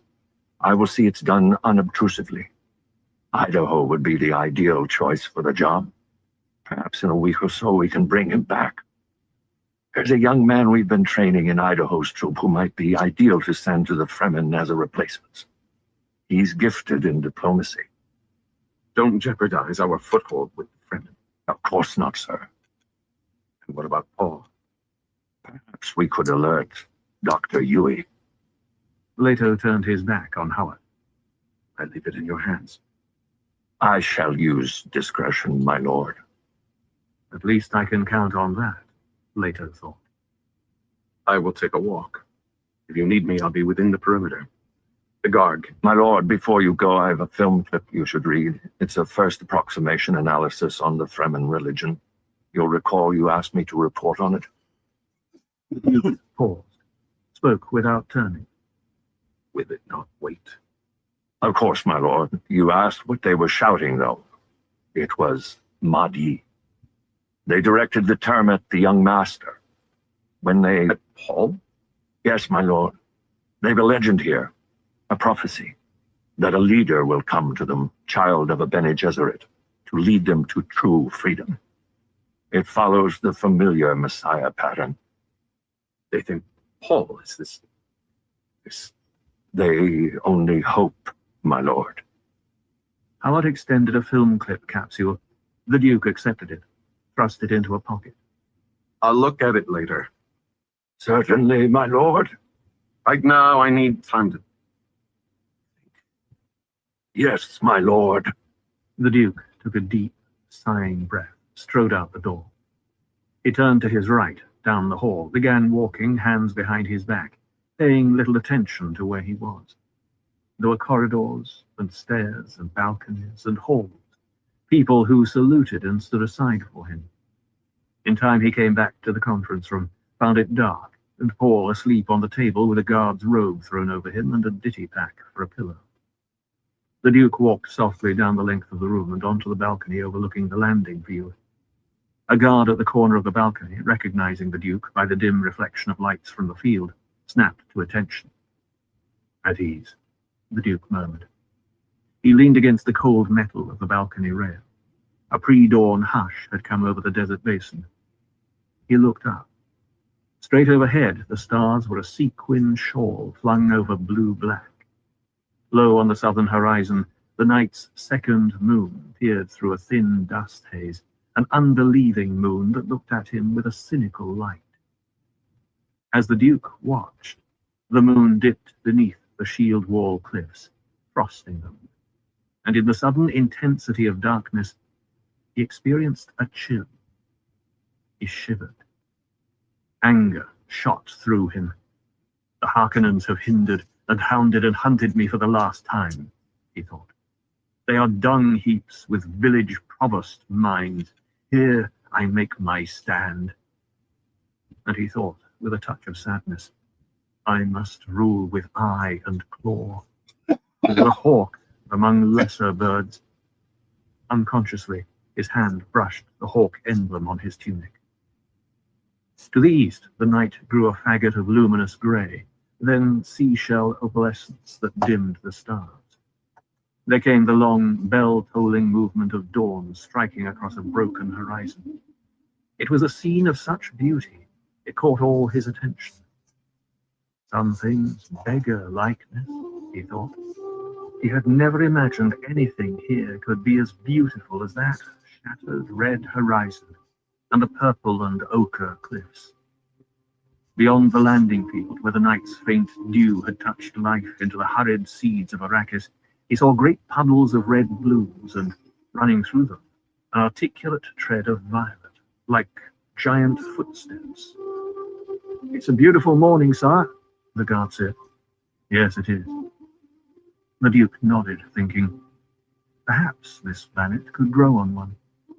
Perhaps it could become a good home for my son. Then he saw the human figures moving into the flower fields, sweeping them with strange scythe-like devices. Dew gatherers. Water so precious here that even the dew must be collected. And it could be a hideous place, the Duke thought.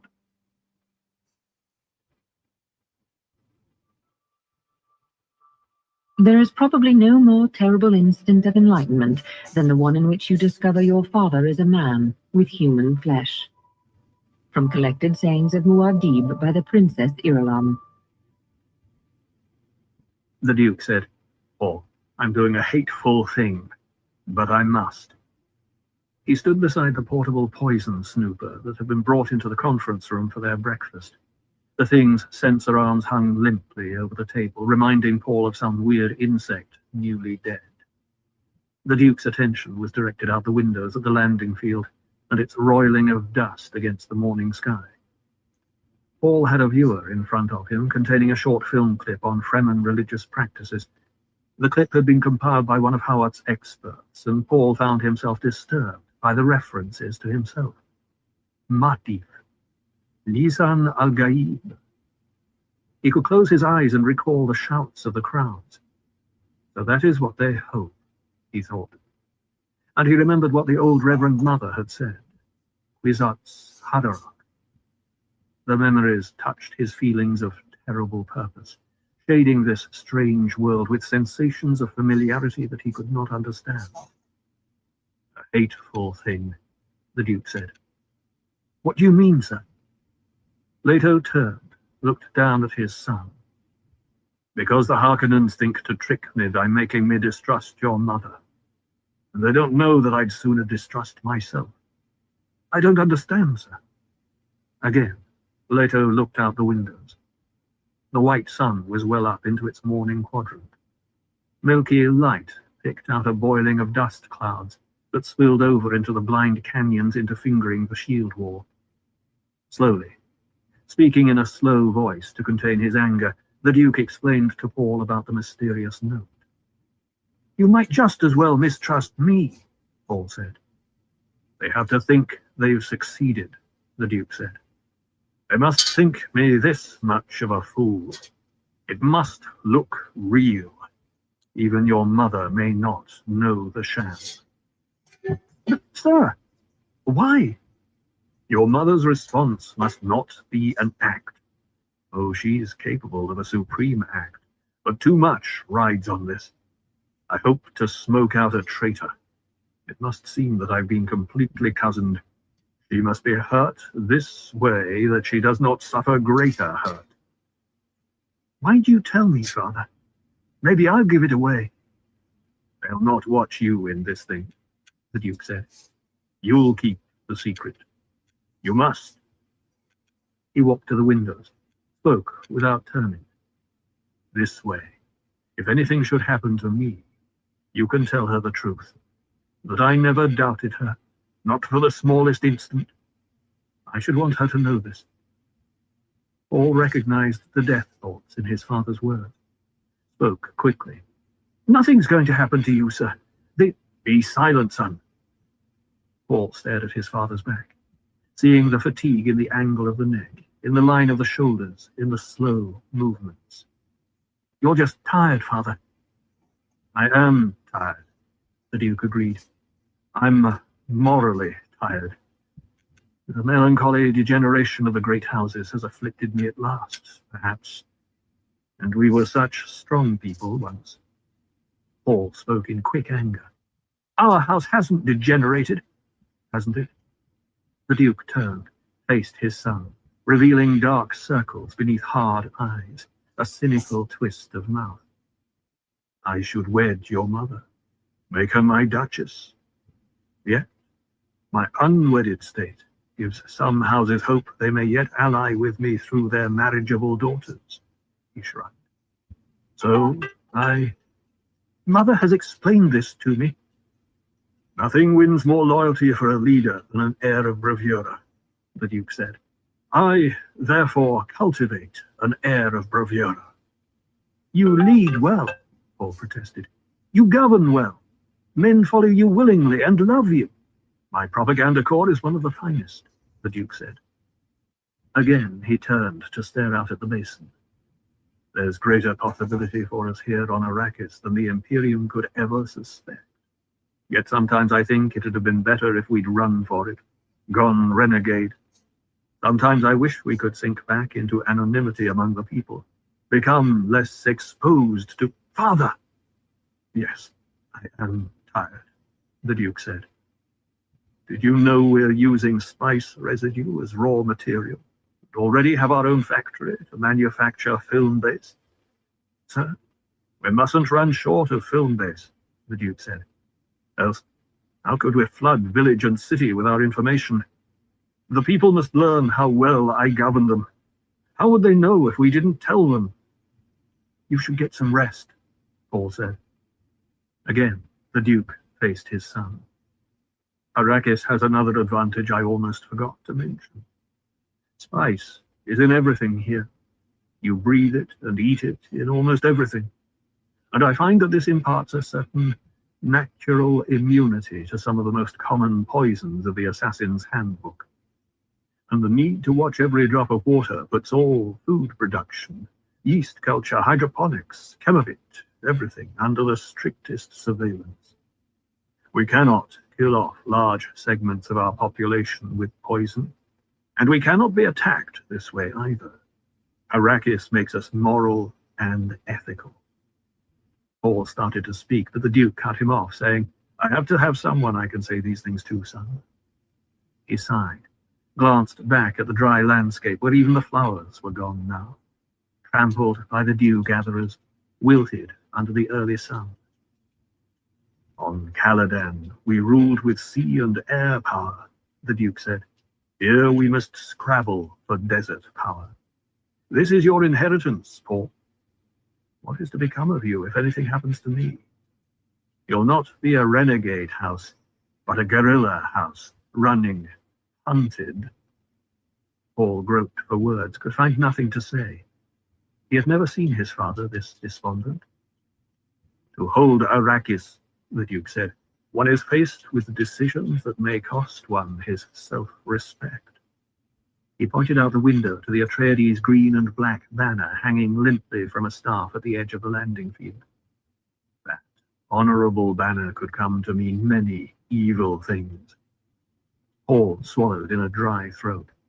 His father's words carried futility, a sense of fatalism that left the boy with an empty feeling in his chest.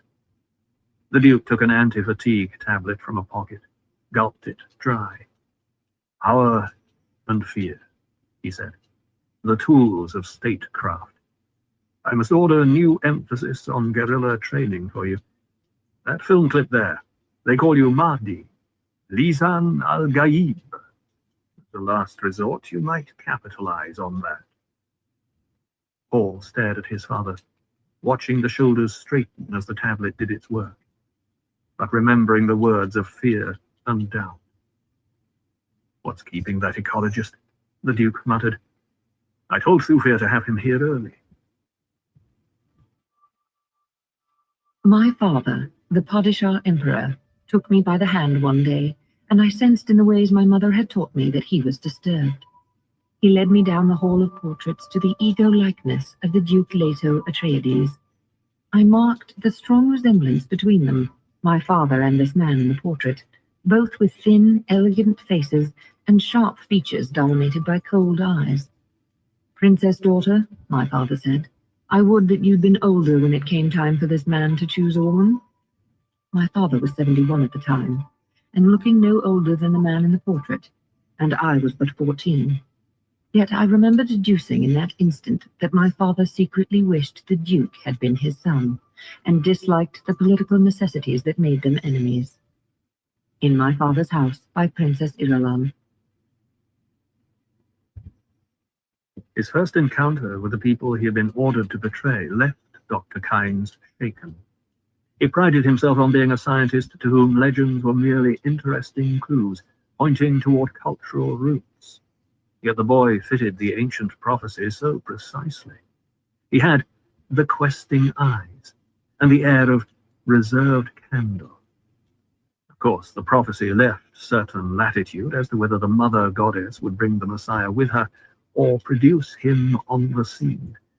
Still, there was this odd correspondence between prediction and persons. They met in mid-morning outside the Arikeen Landing Field's administration building.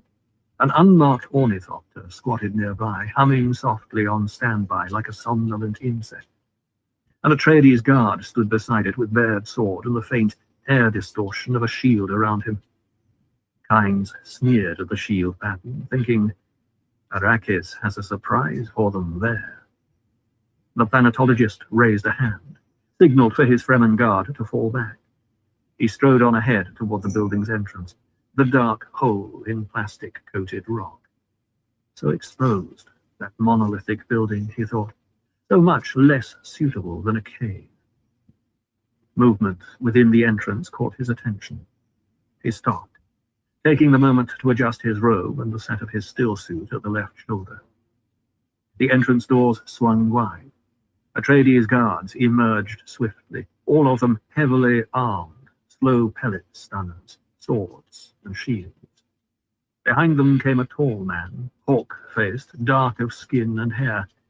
He wore a jubber cloak with Atreides crest at the breast, and wore it in a way that betrayed his unfamiliarity with the garment. It clung to the legs of his stillsuit on one side. It lacked a free, swinging, striding rhythm. Beside the man walked a youth with the same dark hair, but rounder in the face. The youth seemed small for the 15 years Kynes knew him to have, but the young body carried a sense of command, a poised assurance, as though he saw and knew things all around him that were not visible to others. And he wore the same style cloak as his father, yet with casual ease that made one think the boy had always worn such clothing. The Mahdi will be aware of things others cannot see, went the prophecy. Kynes shook his head, telling himself, they're just people. With the two, garbed like them for the desert, came a man Kynes recognized, Gurney Halleck. Kynes took a deep breath to still his resentment against Halleck, who had briefed him on how to behave with the Duke and ducal heir. You may call the Duke my lord or sire. Noble-born also is correct, but usually reserved for more formal occasions. The son may be addressed as young master or my lord. The Duke is a man of much leniency, but brooks little familiarity. And Kynes thought as he watched the group approach, they learn soon enough who's master on Arrakis. Order me questioned half the night by that mentor. Expect me to guide them on an inspection of spice mining, do they? The import of Howard's questions had not escaped Kynes. They wanted the Imperial bases, and it was obvious they'd learned of the bases from Idaho. I will have Stilgar send Idaho's head to this Duke, Kynes told himself. The ducal party was only a few paces away now, their feet in desert boots crunching the sand. Kynes bowed. My Lord Duke. As he had approached the solitary figure standing near the ornithopter, Leto had studied him. Tall, thin, dressed for the desert in loose robe, stillsuit, and low boots. The man's hood was thrown back, its veil hanging to one side, revealing long sandy hair, a sparse beard. The eyes were that fathomless blue within blue under thick brows. Remains of dark stains smudged his eye sockets. You're the ecologist, the Duke said. We prefer the old title here, my lord, Kynes said. Planetologist, as you wish, the Duke said. He glanced down at Paul. Son, this is the judge of the change, the arbiter of dispute, the man set here to see that the forms are obeyed in our assumption of power over this fief. He glanced at Kynes. And this is my son. My lord, Kynes said. Are you a Fremen? Paul asked. Kynes smiled.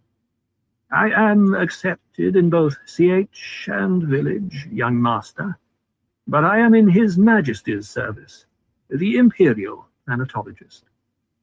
Paul nodded, impressed by the man's air of strength. Halleck had pointed Kynes out to Paul from an upper window of the administration building. The man standing there with the Fremen escort, the one moving now toward the ornithopter. Paul had inspected Kynes briefly with binoculars, noting the prim, straight mouth, the high forehead. Halleck had spoken in Paul's ear. Odd sort of fellow. Has a precise way of speaking. Clipped off, no fuzzy edges. Razor apt. And the Duke, behind them, had said, scientist type.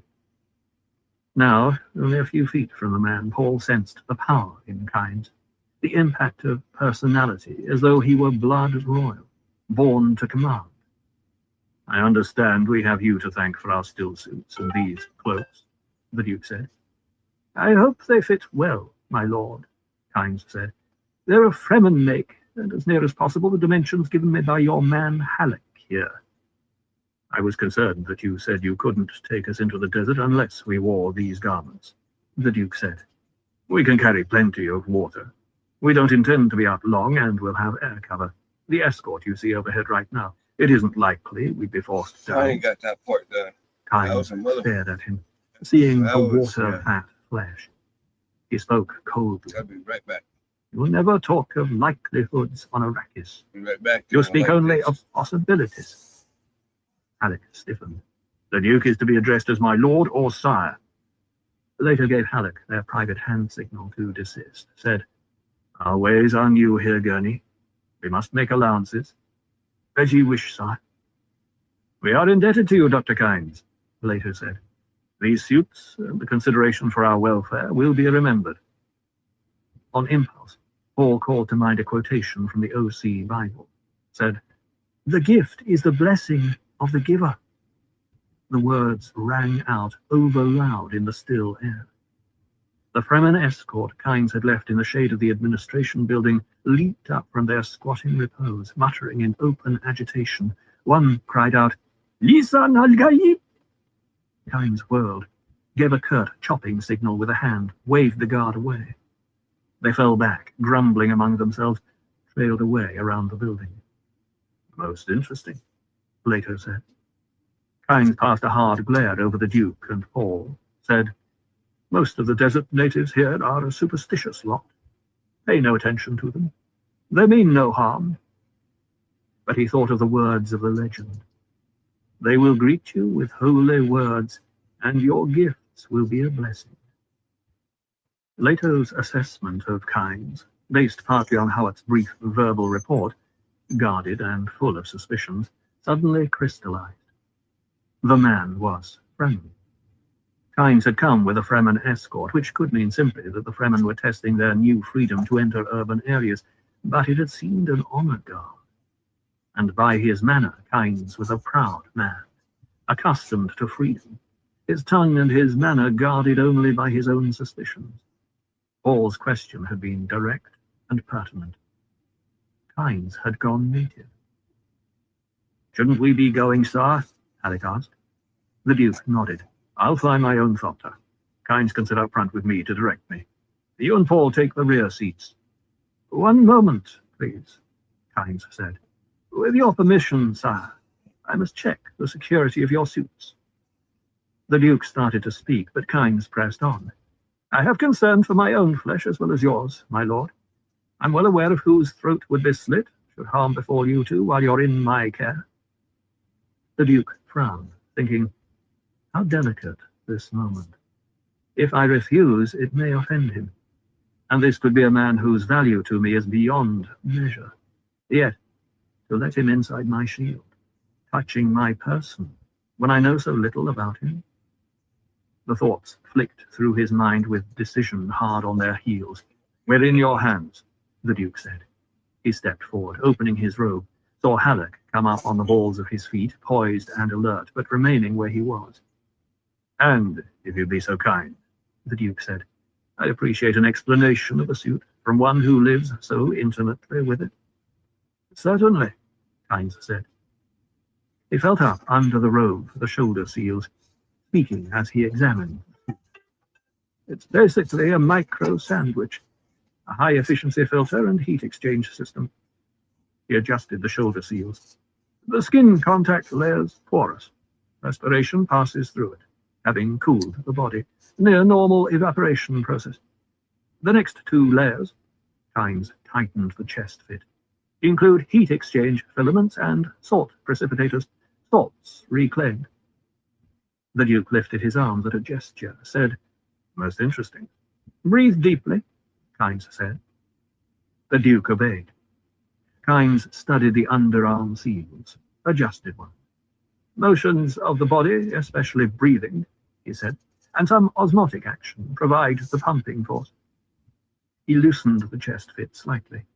"Reclaimed water circulates to catch pockets, from which you draw it through this tube in the clip at your neck." The Duke twisted his chin in and down to look at the end of the tube. "Efficient and convenient," he said. "Good engineering." Kynes knelt, examined the leg seals. "Urine and feces are processed in the thigh pads," he said, and stood up, felt the neck fitting, lifted a sectioned flap there. "In the open desert, you wear this filter across your face. This tube in the nostrils with these plugs to ensure a tight fit. Breathe in through the mouth filter, out through the nose tube. With a Fremen suit in good working order, you won't lose more than a thimbleful of moisture a day, even if you're caught in the Great Erg." "A thimbleful a day," the Duke said. Kynes pressed a finger against the suit's forehead pad, said, "This may rub a little. If it irritates you, please tell me. I could slit-patch it a bit tighter."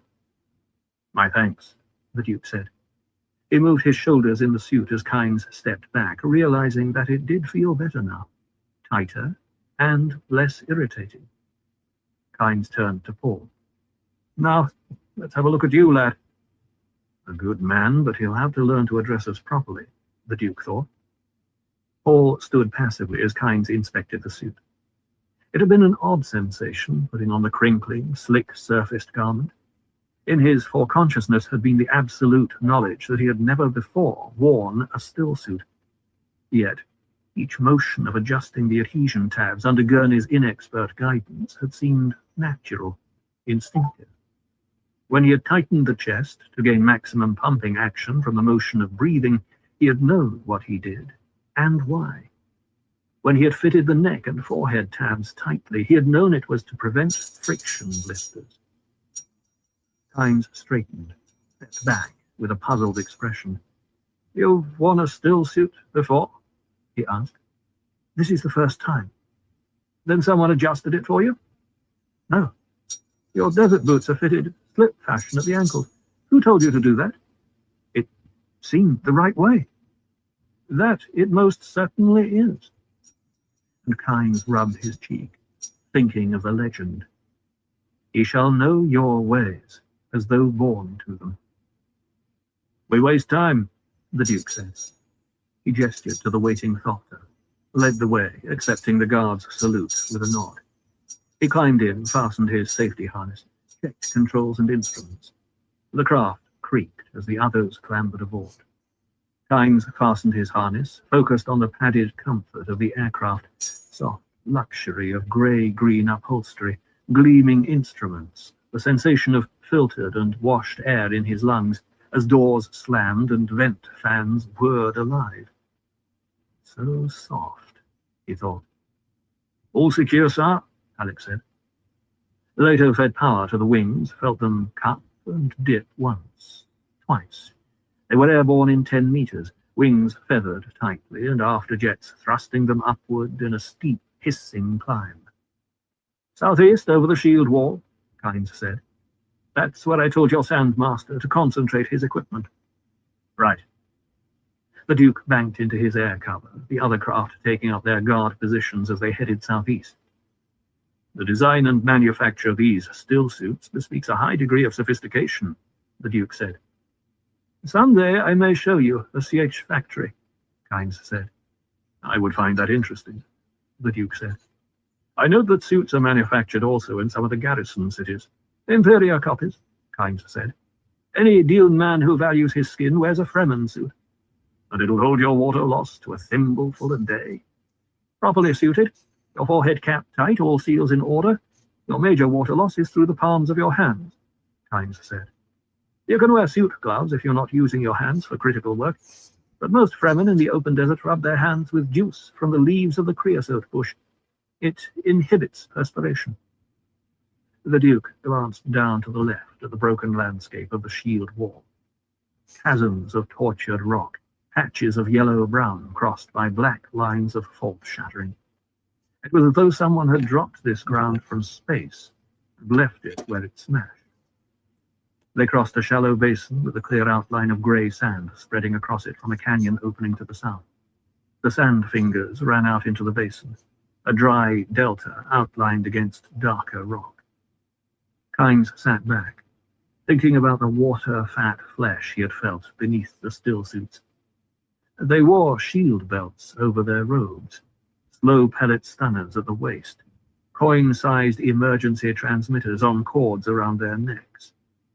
Both the Duke and his son carried knives in wrist sheaths, and the sheaths appeared well worn. The people struck Kynes as a strange combination of softness and armed strength. There was a poise to them totally unlike the Harkonnens. "When you report to the Emperor on the change of government here, will you say we observed the rules?" Leto asked. He glanced at Kynes, back to their course. "The Harkonnens left, you came," Kynes said. "And is everything as it should be?" Leto asked. Momentary tension showed in the tightening of a muscle along Kynes' jaw. "As planetologist and judge of the change, I am a direct subject of the Imperium, my lord." The Duke smiled grimly. "But we both know the realities." "I remind you that His Majesty supports my work." "Indeed. And what is your work?" In the brief silence, Paul thought, he's pushing this Kynes too hard. Paul glanced at Halleck, but the minstrel warrior was staring out at the barren landscape. Kynes spoke stiffly. "You, of course, refer to my duties as planetologist." "Of course." "It is mostly dry land biology and botany. Some geological work, core drilling and testing. You never really exhaust the possibilities of an entire planet."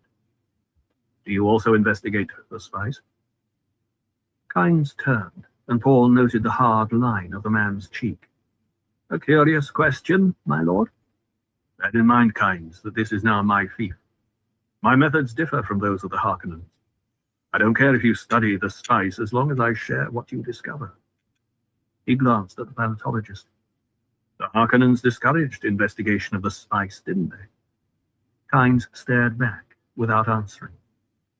"You may speak plainly," the Duke said, "without fear for your skin." "The Imperial Court is indeed a long way off," Kynes muttered, and he thought, what does this water-soft invader expect?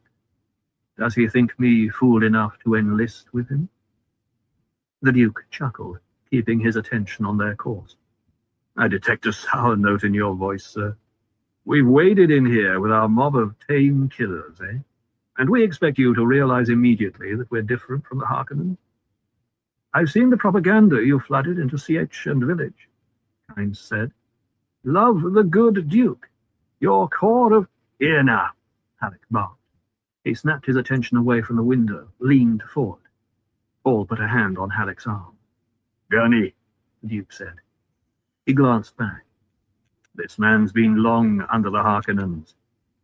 Halleck sat back. Your man Howard's subtle," Kynes said, "but his object's plain enough." "Will you open those bases to us, then?" the Duke asked. Kynes spoke curtly. "They're His Majesty's property." "They're not being used." "They could be used." "Does His Majesty concur?" Kynes darted a hard stare at the Duke. "Arrakis could be an Eden, if its rulers would look up from grubbing for spice." He didn't answer my question, the Duke thought. And he said, "How is a planet to become an Eden without money?" "What is money?" Kynes asked, "if it won't buy the services you need?" "Ah, now," the Duke thought. And he said, "We'll discuss this another time. Right now I believe we're coming to the edge of the shield wall. Do I hold the same course?" "The same course," Kynes muttered. Paul looked out his window.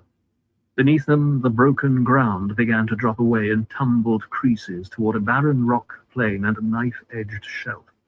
Beyond the shelf, Fingernail crescents of dunes marched toward the horizon, with here and there in the distance a dull smudge, a darker blotch to tell of something not sand.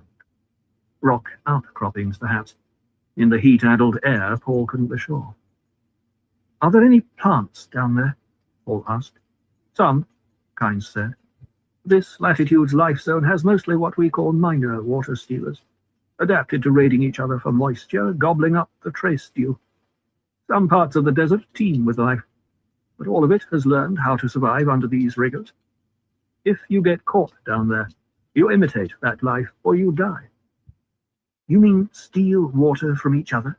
Paul asked. The idea outraged him, and his voice betrayed his emotion. "It's done," Kynes said, "but that wasn't precisely my meaning. You see, my climate demands a special attitude toward water. You are aware of water at all times. You waste nothing that contains moisture." And the Duke thought, "My climate." "Come around 2 degrees more southerly, my lord," Kynes said. "There's a blow coming up from the west." The Duke nodded. He had seen the billowing of tan dust there. He banked the thought around, noting the way the escort's wings reflected milky orange from the dust-refracted light as they turned to keep pace with him. "This should clear the storm's edge," Kynes said. "That sand must be dangerous if you fly into it," Paul said. "Would it really cut the strongest metals?" "At this altitude, it's not sand, but dust," Kynes said. "The danger is lack of visibility, turbulence, clogged intakes." "We'll see actual spice mining today?" Paul asked. "Very likely," Kynes said.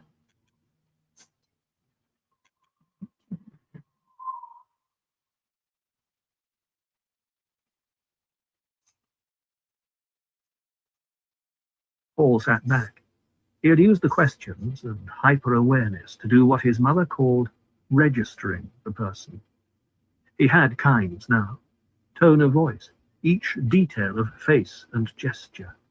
An unnatural folding of the left sleeve on the man's robe told him of a knife in an arm sheath.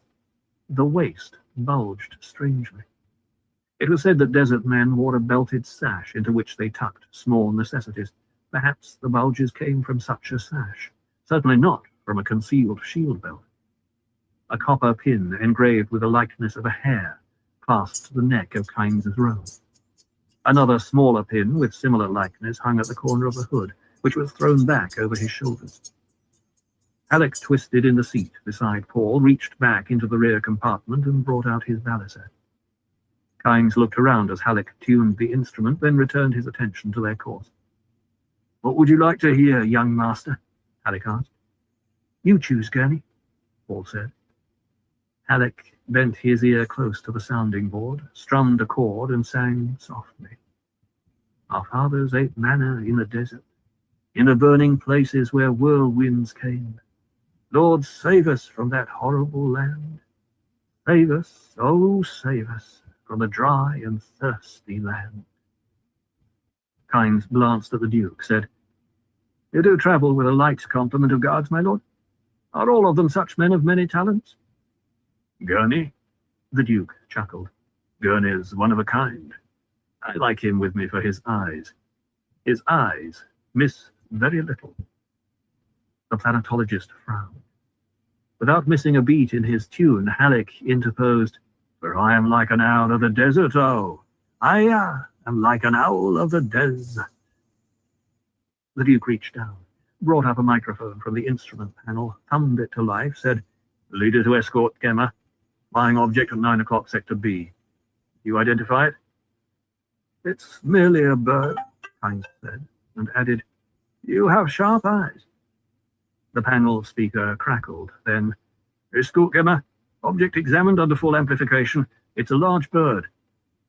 Paul looked in the indicated direction, saw the distant speck, a dot of intermittent motion, and realized how keyed up his father must be. Every sense was at full alert.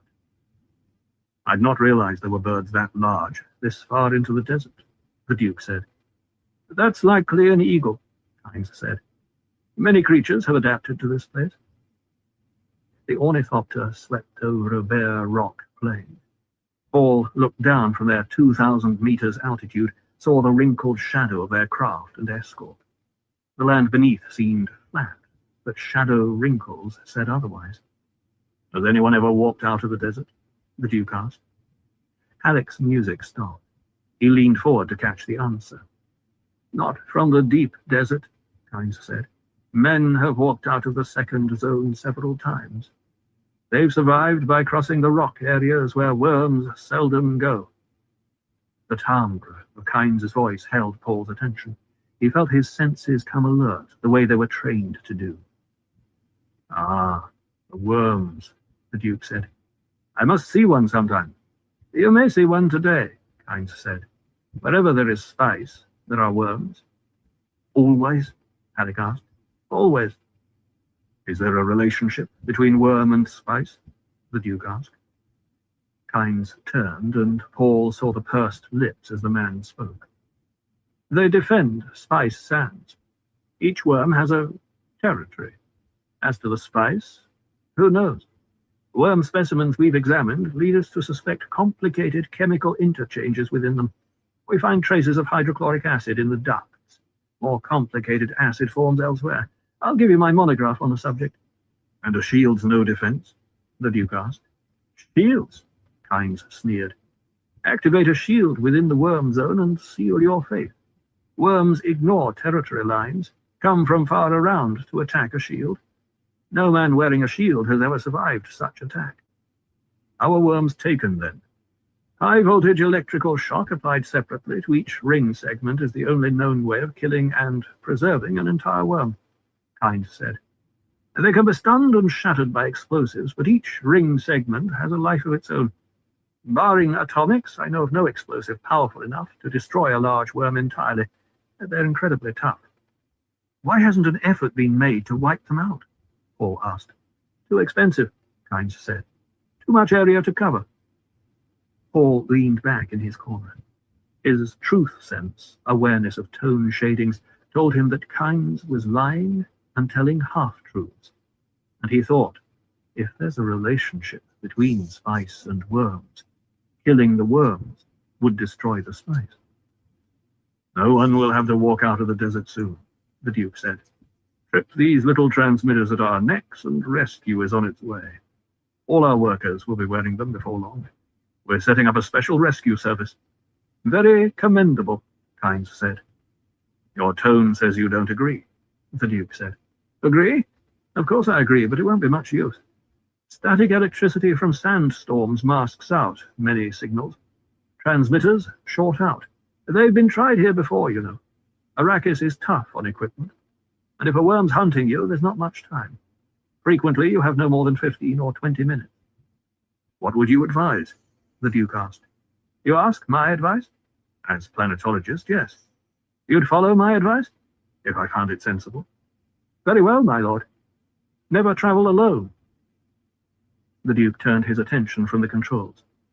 That's all? That's all. Never travel alone. What if you're separated by a storm and forced down? Halleck asked. Isn't there anything you could do? Anything covers much territory, Kynes said. What would you do? Paul asked. Kynes turned a hard stare at the boy, brought his attention back to the Duke. I'd remember to protect the integrity of my stillsuit. If I were outside the worm zone, or in rock, I'd stay with the ship. If I were down in open sand, I'd get away from the ship as fast as I could. About 1,000 meters would be far enough. Then I'd hide beneath my robe. A worm would get the ship, but it might miss me. Then what? Halleck asked. Kynes shrugged. Wait for the worm to leave. That's all? Paul asked. When the worm has gone, one may try to walk out, Kynes said. You must walk softly. Avoid drum sands, tidal dust basins. Head for the nearest rock zone. There are many such zones. You might make it. Drum sand? Halleck asked. A condition of sand compaction, Kynes said. The slightest step sets it drumming. Worms always come to that. And a tidal dust basin? The Duke asked. Certain depressions in the desert are filled with dust over the centuries. They are so vast, they have currents and tides. All will swallow the unwary who step into them. Halleck sat back, resumed strumming the baliset. Presently he sang, "Wild beasts of the desert do hunt there, waiting for the innocents to pass. Oh, tempt not the gods of the desert, lest you seek a lonely epitaph. The perils of it—" He broke off, leaned forward. "Dust cloud ahead, sire." "I see it, Gurney." "That's what we see," Kynes said. Paul stretched up in the seat to peer ahead. Saw a rolling yellow cloud low on the desert surface, some 30 kilometers ahead. "One of your factory crawlers," Kynes said. "It's on the surface, and that means it's on spice. The cloud is vented sand being expelled after the spice has been centrifugally removed. There's no other cloud quite like it." "Aircraft over it," the Duke said. "I see 2, 3, 4 spotters," Kynes said. "They're watching for worm sign." "Worm sign?" the Duke asked. "A sand wave moving toward the crawler. They'll have seismic probes on the surface, too. Worms sometimes travel too deep for the wave to show." Kynes swung his gaze around the sky. "Should be a carry-all wing around, but I don't see it." "A worm always comes, eh?" Halleck asked. "Always." Paul leaned forward, touched Kynes' shoulder. "How big an area does each worm stake out?" Kynes frowned. The child kept asking adult questions. "That depends on the size of the worm." "What's the variation?" the Duke asked. "Big ones may control 300 or 400 square kilometers. Small ones—" He broke off as the Duke kicked on the jet brakes. The ship bucked as its tail pods whispered to silence. Stub wings elongated, cupped the air. The craft became a full thopter as the Duke banked it, holding the wings to a gentle beat, pointing with his left hand off to the east, beyond the factory crawler. "Is that worm sign?" Kynes leaned across the Duke to peer into the distance. Paul and Halleck were crowded together, looking in the same direction, and Paul noted that their escort, caught by the sudden maneuver, had surged ahead, but now was curving back. The factory crawler lay ahead of them, still some 3 kilometers away. Where the Duke pointed, crescent dune tracks spread shadow ripples toward the horizon, and running through them as a level line stretching into the distance came an elongated mount in motion, a cresting of sand. It reminded Paul of the way a big fish disturbed the water when swimming just under the surface. "Worm," Kynes said. "Big one." He leaned back, grabbed the microphone from the panel, punched out a new frequency selection. Glancing at the grid chart on rollers over their heads, he spoke into the microphone. "Calling crawler at Delta Ajax 9er. Worm sign warning. Crawler at Delta Ajax 9er. Worm sign warning. Acknowledge, please." He waited. The panel speaker emitted static crackles. Then a voice. "Who calls Delta Ajax 9er? Over." "They seem pretty calm about it," Halleck said. Kynes spoke into the microphone.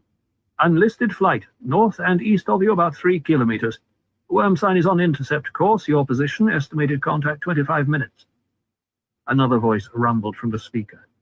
"This is spotter control. Sighting confirmed. Stand by for contact fix."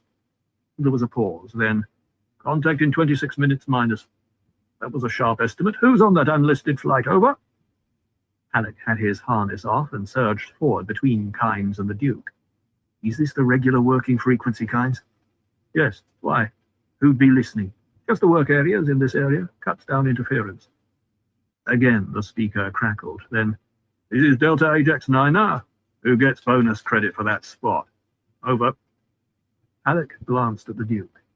Kynes said, "There's a bonus based on spice load for whoever gives first worm warning. They want to know—" "Tell them who had first sight of that worm," Halleck said. The Duke nodded. Kynes hesitated, then lifted the microphone. "Spotter credit to the Duke Leto Atreides. The Duke Leto Atreides, over."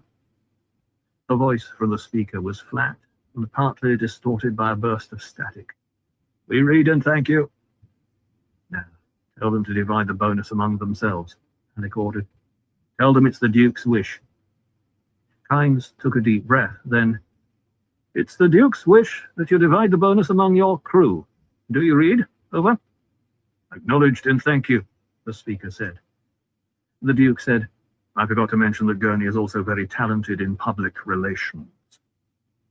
Kynes turned a puzzled frown on Halleck. This lets the men know their Duke is concerned for their safety, Halleck said. Word will get around. It was on an area working frequency, not likely Harkonnen agents heard. He glanced out of their air cover. And we're a pretty strong force. It was a good risk. The Duke banked their craft toward the sand cloud erupting from the factory crawler. What happens now? There's a carry-all wing somewhere close, Kynes said. It'll come in and lift off the crawler. What if the carry-all's wrecked? Halleck asked. Some equipment is lost, Kynes said.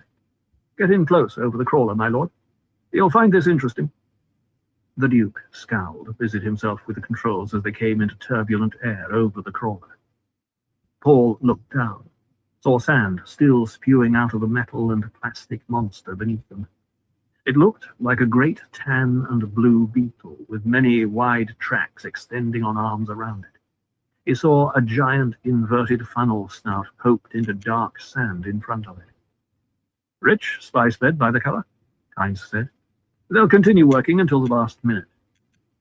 The Duke fed more power to the wings, stiffened them for a steeper descent as he settled lower in a circling glide above the crawler.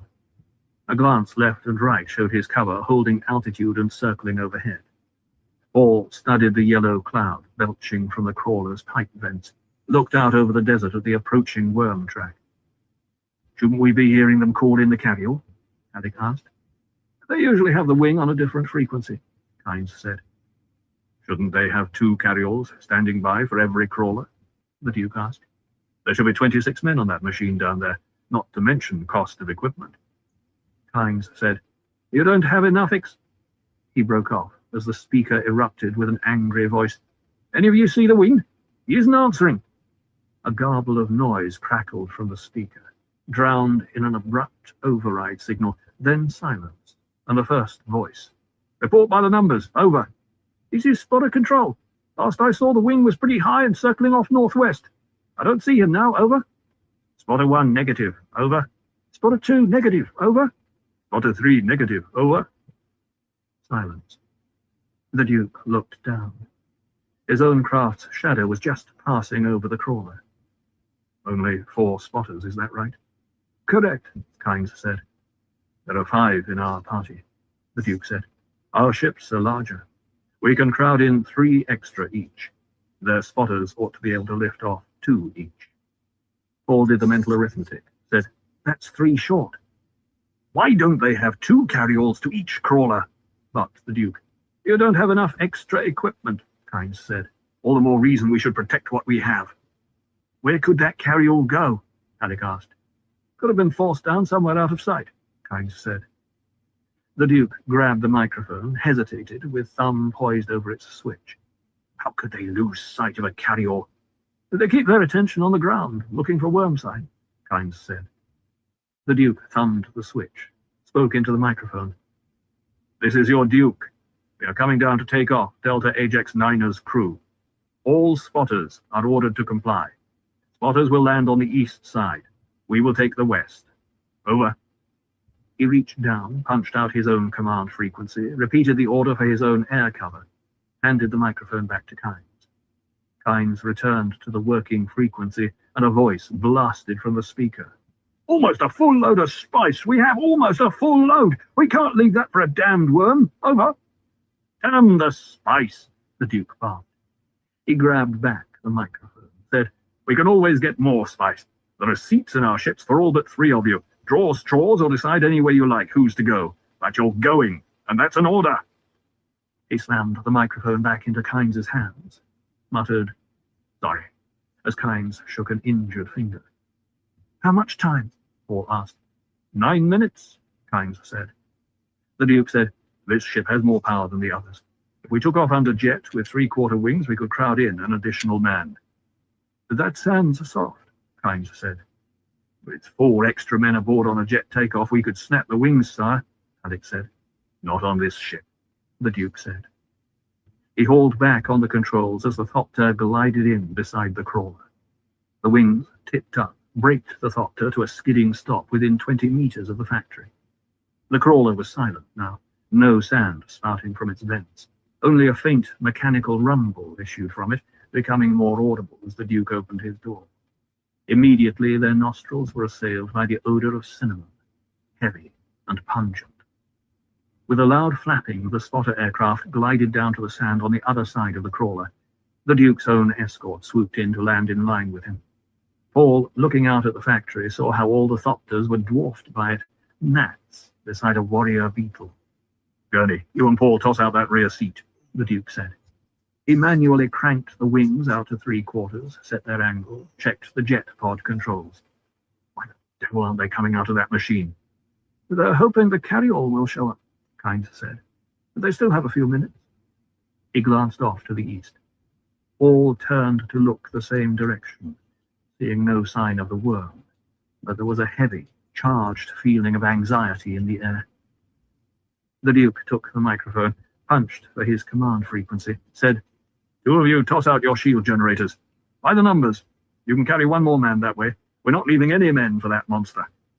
He keyed back to the working frequency, barked, "All right, you and Delta Ajax Niner, out, now. This is a command from your Duke. On the double, or I'll cut that crawler apart with a laser gun." A hatch snapped open near the front of the factory, another at the rear, another at the top. Men came tumbling out, sliding and scrambling down to the sand. A tall man in the patched working robe was the last to emerge. He jumped down to a track and then to the sand. The Duke hung the microphone on the panel, swung out onto the wing step, shouted, "2 men each into your spotters!" The man in the patched robe began tolling off pairs of his crew, pushing them toward the craft waiting on the other side. "4 over here!" the Duke shouted. "4 into that ship back there!" He jabbed a finger at an escort thopter directly behind him. The guards were just wrestling the shield generator out of it. "And 4 into that ship over there!" He pointed to the other escort that had shed its shield generator. 3 each into the others! Run, you sand dogs!"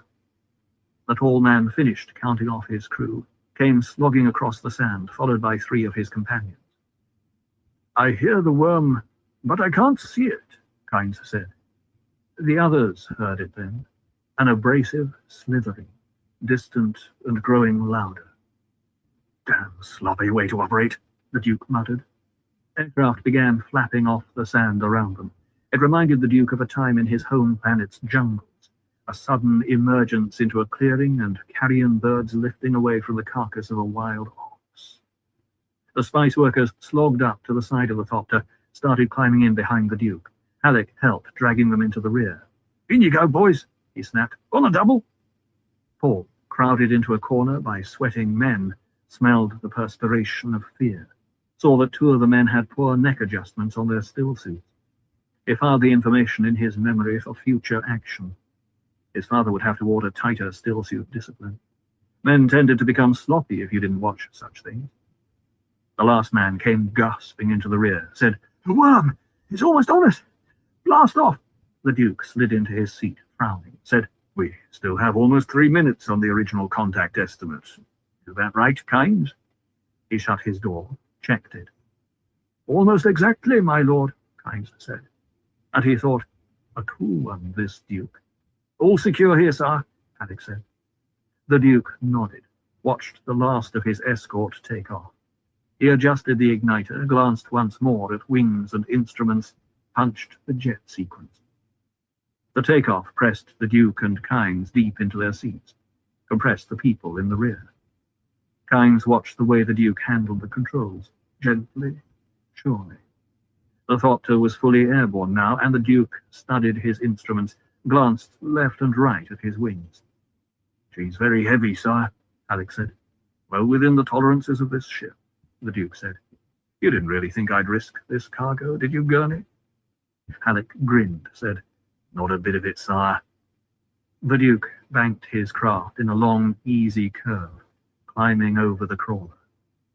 Paul, crushed into a corner beside a window, stared down at the silent machine on the sand. The worm sign had broken up about 400 meters from the crawler, and now there appeared to be turbulence in the sand around the factory. "The worm is now beneath the crawler," Kynes said. "You are about to witness a thing few have seen." Flecks of dust shadowed the sand around the crawler now. The big machine began to tip down to the right. A gigantic sand whirlpool began forming there to the right of the crawler. It moved faster and faster. Sand and dust filled the air now for hundreds of meters around. Then they saw it. A wide hole emerged from the sand. Sunlight flashed from glistening white spokes within it. The hole's diameter was at least twice the length of the crawler, Paul estimated. He watched as the machine slid into that opening in a billow of dust and sand. The hole pulled back. "Good, what a monster," muttered a man beside Paul. "Got all our flogging spice," growled another. "Someone is going to pay for this," the Duke said. "I promise you that." By the very flatness of his father's voice, Paul sensed the deep anger. He found that he shared it. This was criminal waste. In the silence that followed, they heard Kynes. "Bless the Maker and his water," Kynes murmured. "Bless the coming and going of him. May his passage cleanse the world.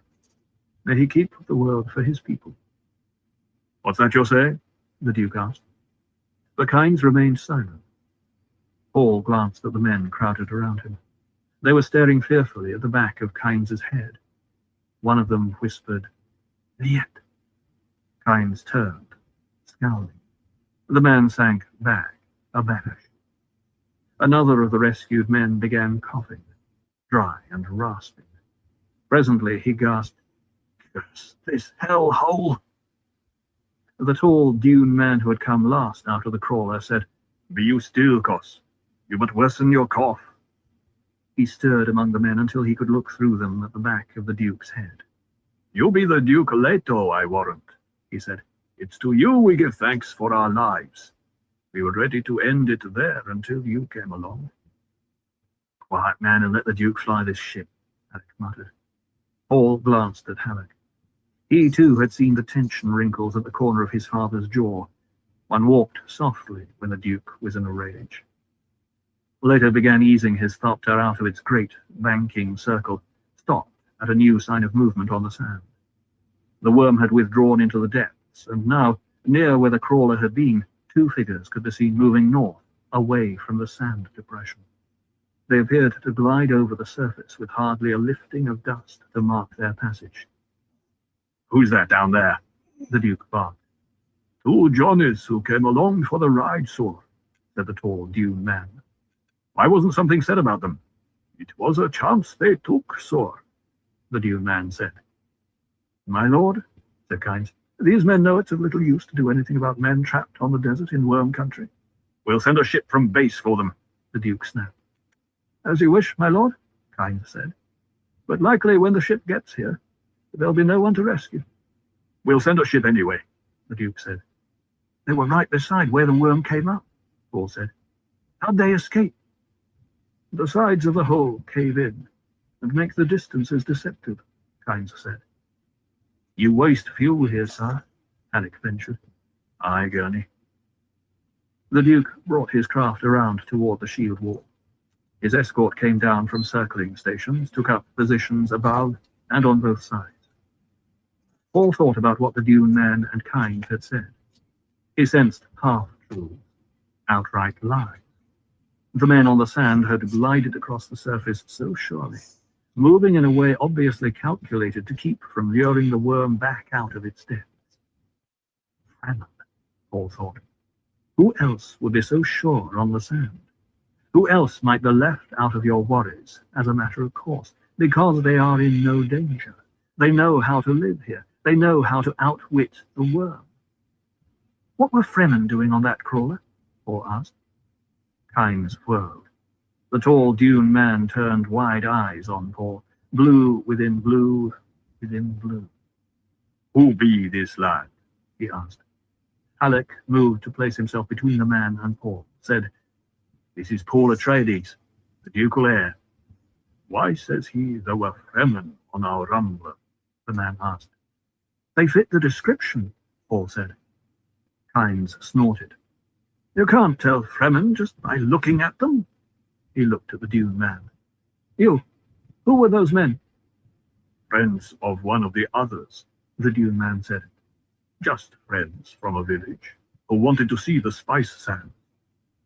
Kynes turned away. Fremen. But he was remembering the words of the legend. The Lisan al-Gaib shall see through all subterfuge. They be dead now, most likely, young Sur, the Dune man said. We should not speak unkindly on them. But Paul heard the falsehood in their voices, felt the menace that had brought Halleck instinctively into guarding position. Paul spoke dryly. A terrible place for them to die. Without turning, Kynes said, When God hath ordained a creature to die in a particular place, he causeth that creature's wants to direct him to that place. Leto turned a hard stare at Kynes. And Kynes, returning the stare, found himself troubled by a fact he had observed here. This Duke was concerned more over the men than he was over the spice. He risked his own life and that of his son to save the men. It passed off the loss of a spice caller with a gesture. The threat to men's lives had him in a rage. A leader such as that would command fanatic loyalty. He would be difficult to defeat. Against his own will and all previous judgments, Kynes admitted to himself, I like this Duke.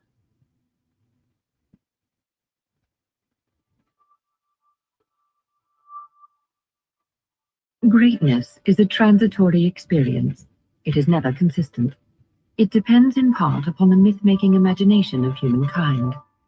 The person who experiences greatness must have a feeling for the myth he is in.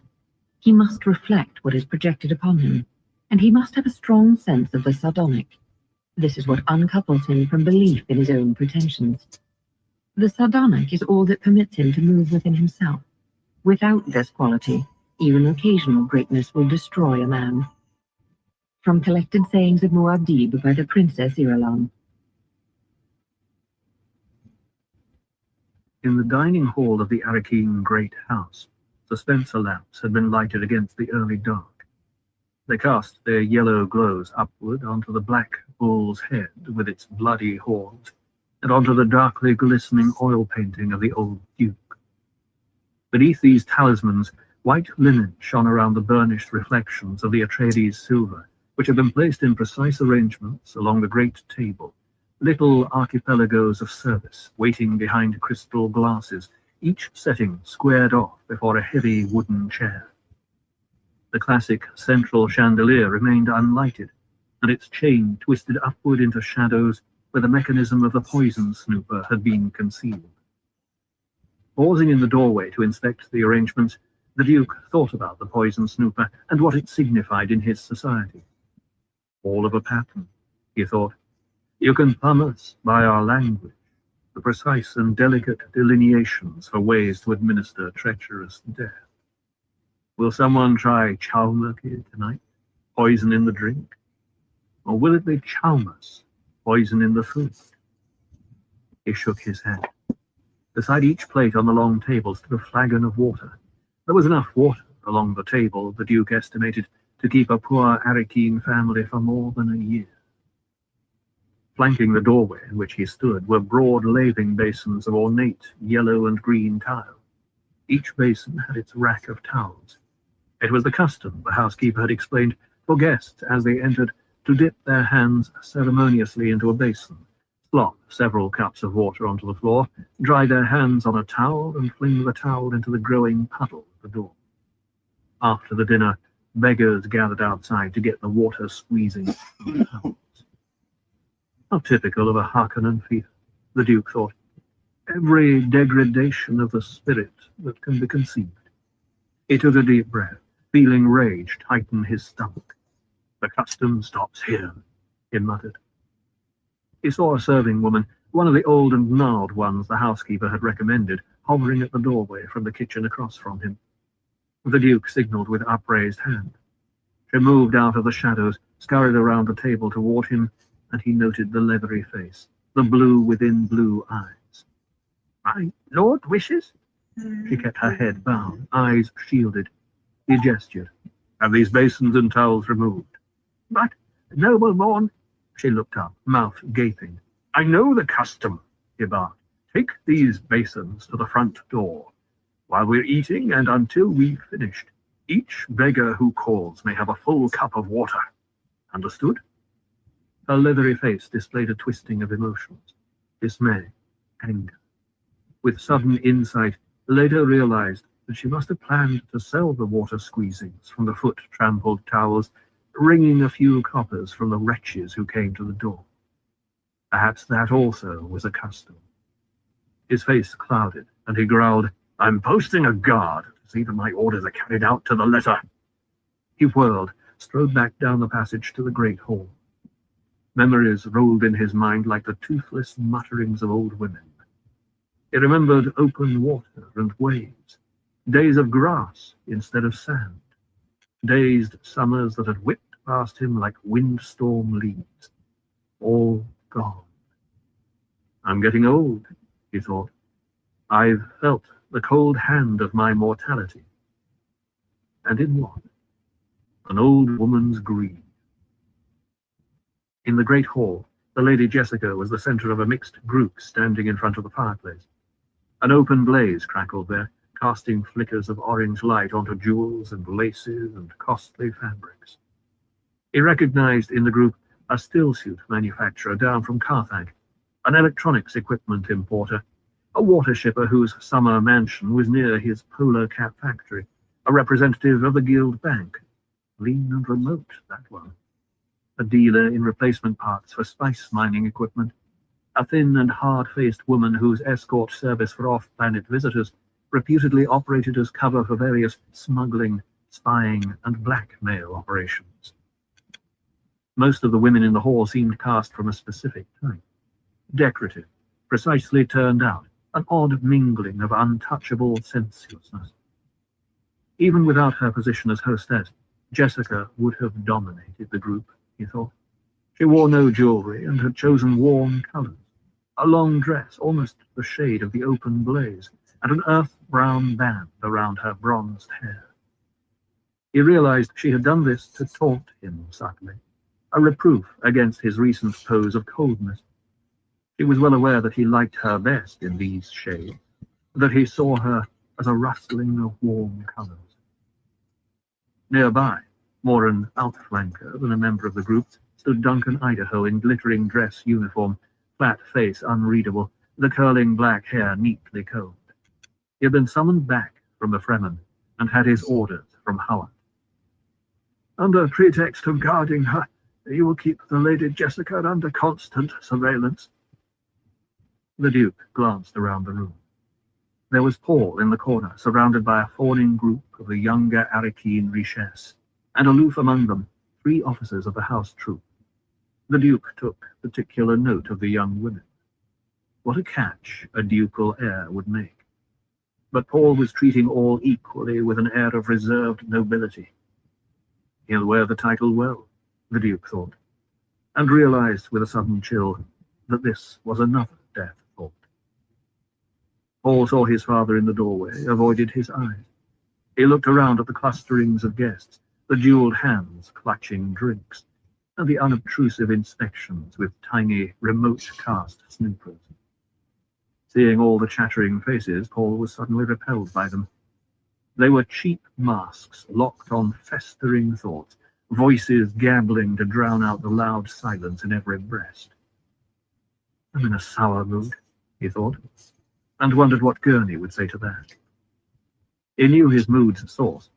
He hadn't wanted to attend this function, but his father had been firm. You have a place, a position to uphold. You're old enough to do this. You're almost a man. Paul saw his father emerge from the doorway, inspect the room, then cross to the group around the Lady Jessica. As Leto approached Jessica's group, the water shipper was asking, Is it true the Duke will put in weather control? From behind the man, the Duke said, We haven't gone that far enough, sir. The man turned, exposing a bland, round face, darkly tanned. Ah, the Duke. I missed you. Leto glanced at Jessica. A thing needed doing.